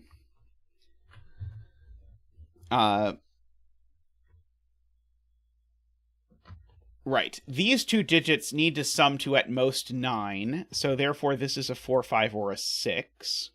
And therefore, this is a 1, 2, or a... It can't even be a 3. It can only be a 1 or a 2. 3 would make the total 7, which is not going to work. These 2, again, sum to that, because these 2 cells are those 2 cells.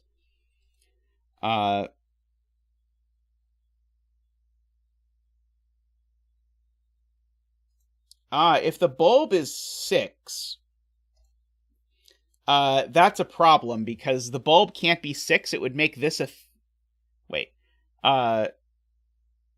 If the bulb is 6, this can't be a 3 anymore. Now these sum to 10. But remember, these 2 are those 2, so they go there. Yeah, I probably should just... What I should just do is I should just unyellow the red cell, and this will be a lot easier on my brain. Right. These 2 digits go there. If this is a 6, that's a 4. That's too many. So this is not a 6. So we've got 4 or 5 only. Now we need at least one more 7, 8, 9 down here. It's interesting I know that these are from 3, 4, 5 exactly. Now, we have to keep in mind that even if we do use 3, 4, and 5, we still have to worry... even if we only use 3 of these, we still have to worry about this number becoming greater than 3. Because it's not just asking how many numbers from 1 to 6 there are. So let's think about each of these numbers that shows up. So, for example, this cell really wants to be a 1 if there's a 1 in the grid at all. Is the point there can't be a 2 in the grid at all?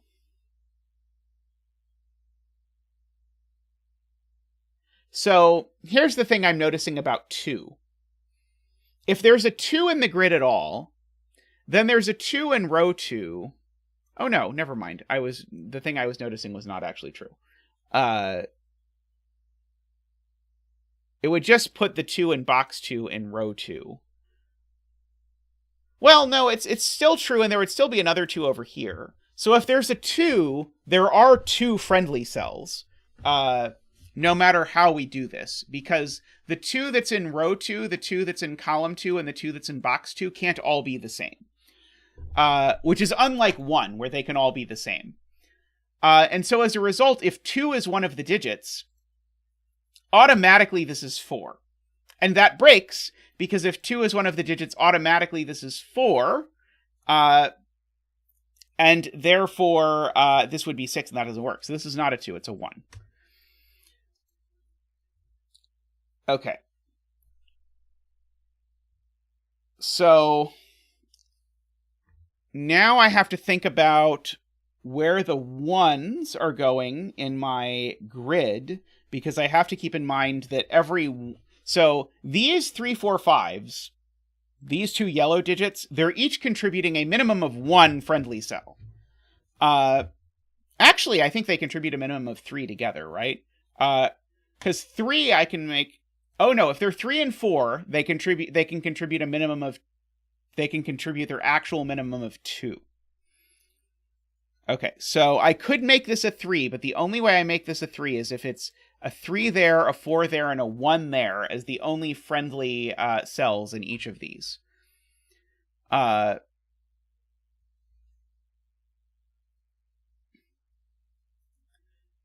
Dyer points out the circle's never 8. I agree. Yeah, and if there's a 5, it would contribute 2. That is part of the point. So the point is, regardless, the 1 is only allowed to contribute 1. Because if this is a 4, the 2 of them... Got it. Martin and Jonathan are explaining this. If there's a 5, it contributes 2, which I understood, but I didn't think about it from the right view. If there's a 5, it needs to contribute at least 2, but that means the 1, regardless, is never allowed to contribute more than 1, which means that's always a 1. Because it can only do that. Oh, is it true that 5 can't even contribute 2?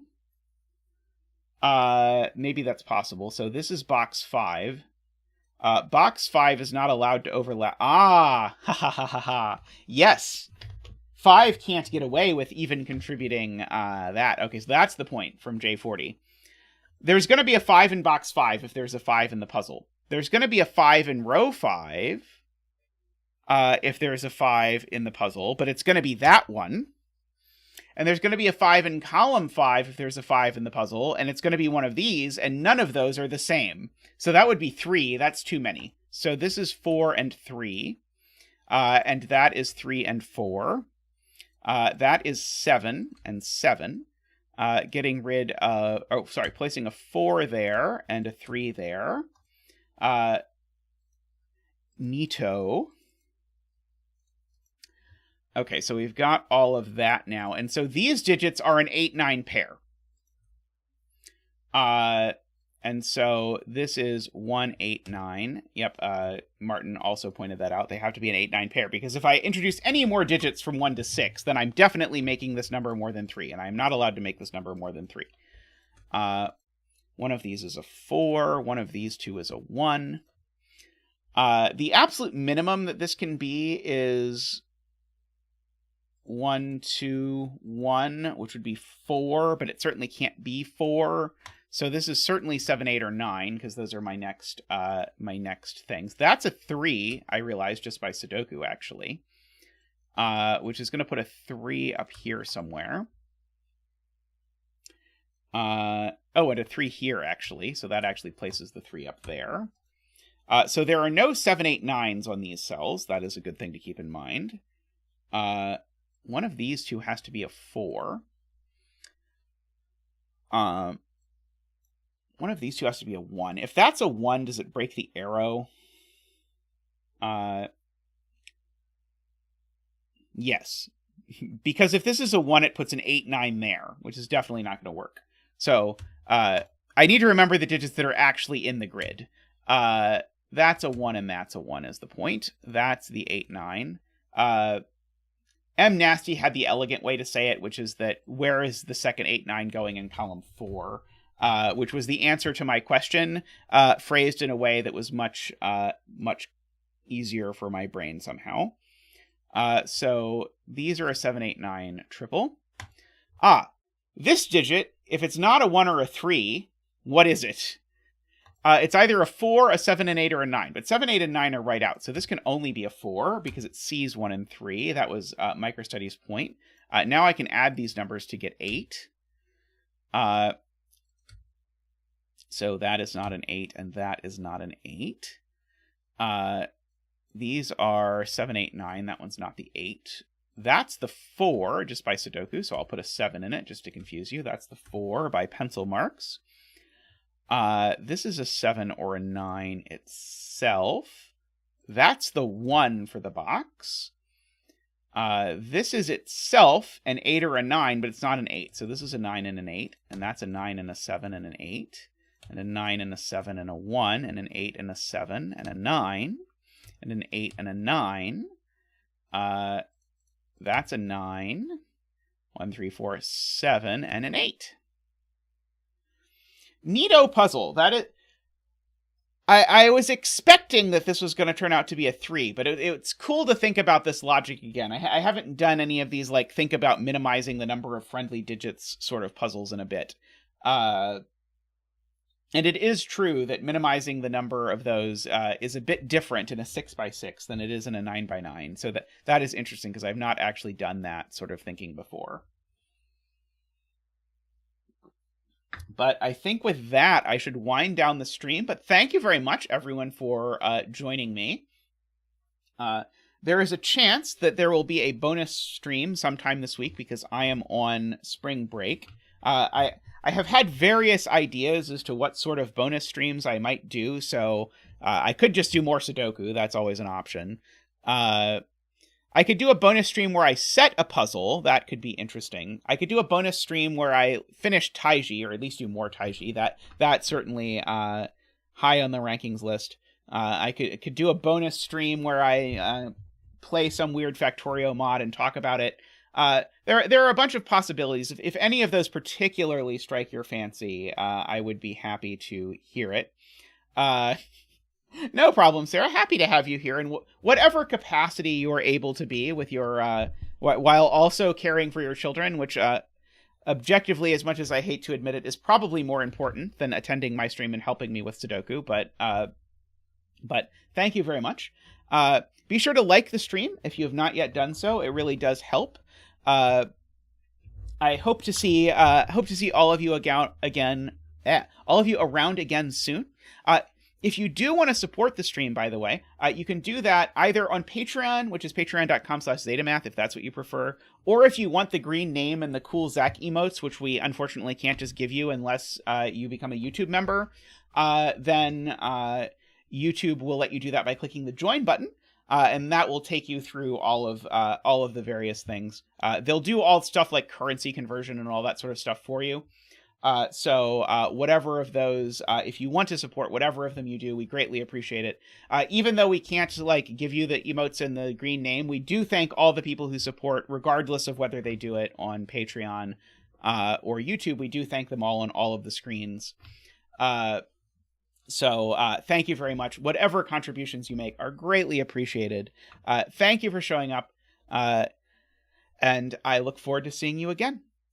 Thank you to the people, by the way. I like to sort of also say thank you to the people who contribute at the top level. Those who are able to, it's greatly appreciated when they do. That's David Ratner, Michael O'Connor, Nordy, Franco, Woofer, DDX, Logan Wall, Daniel Silverstone, and Willie. Thank you so much. Look forward to seeing you all real soon. Thanks for the fun. Bye for now.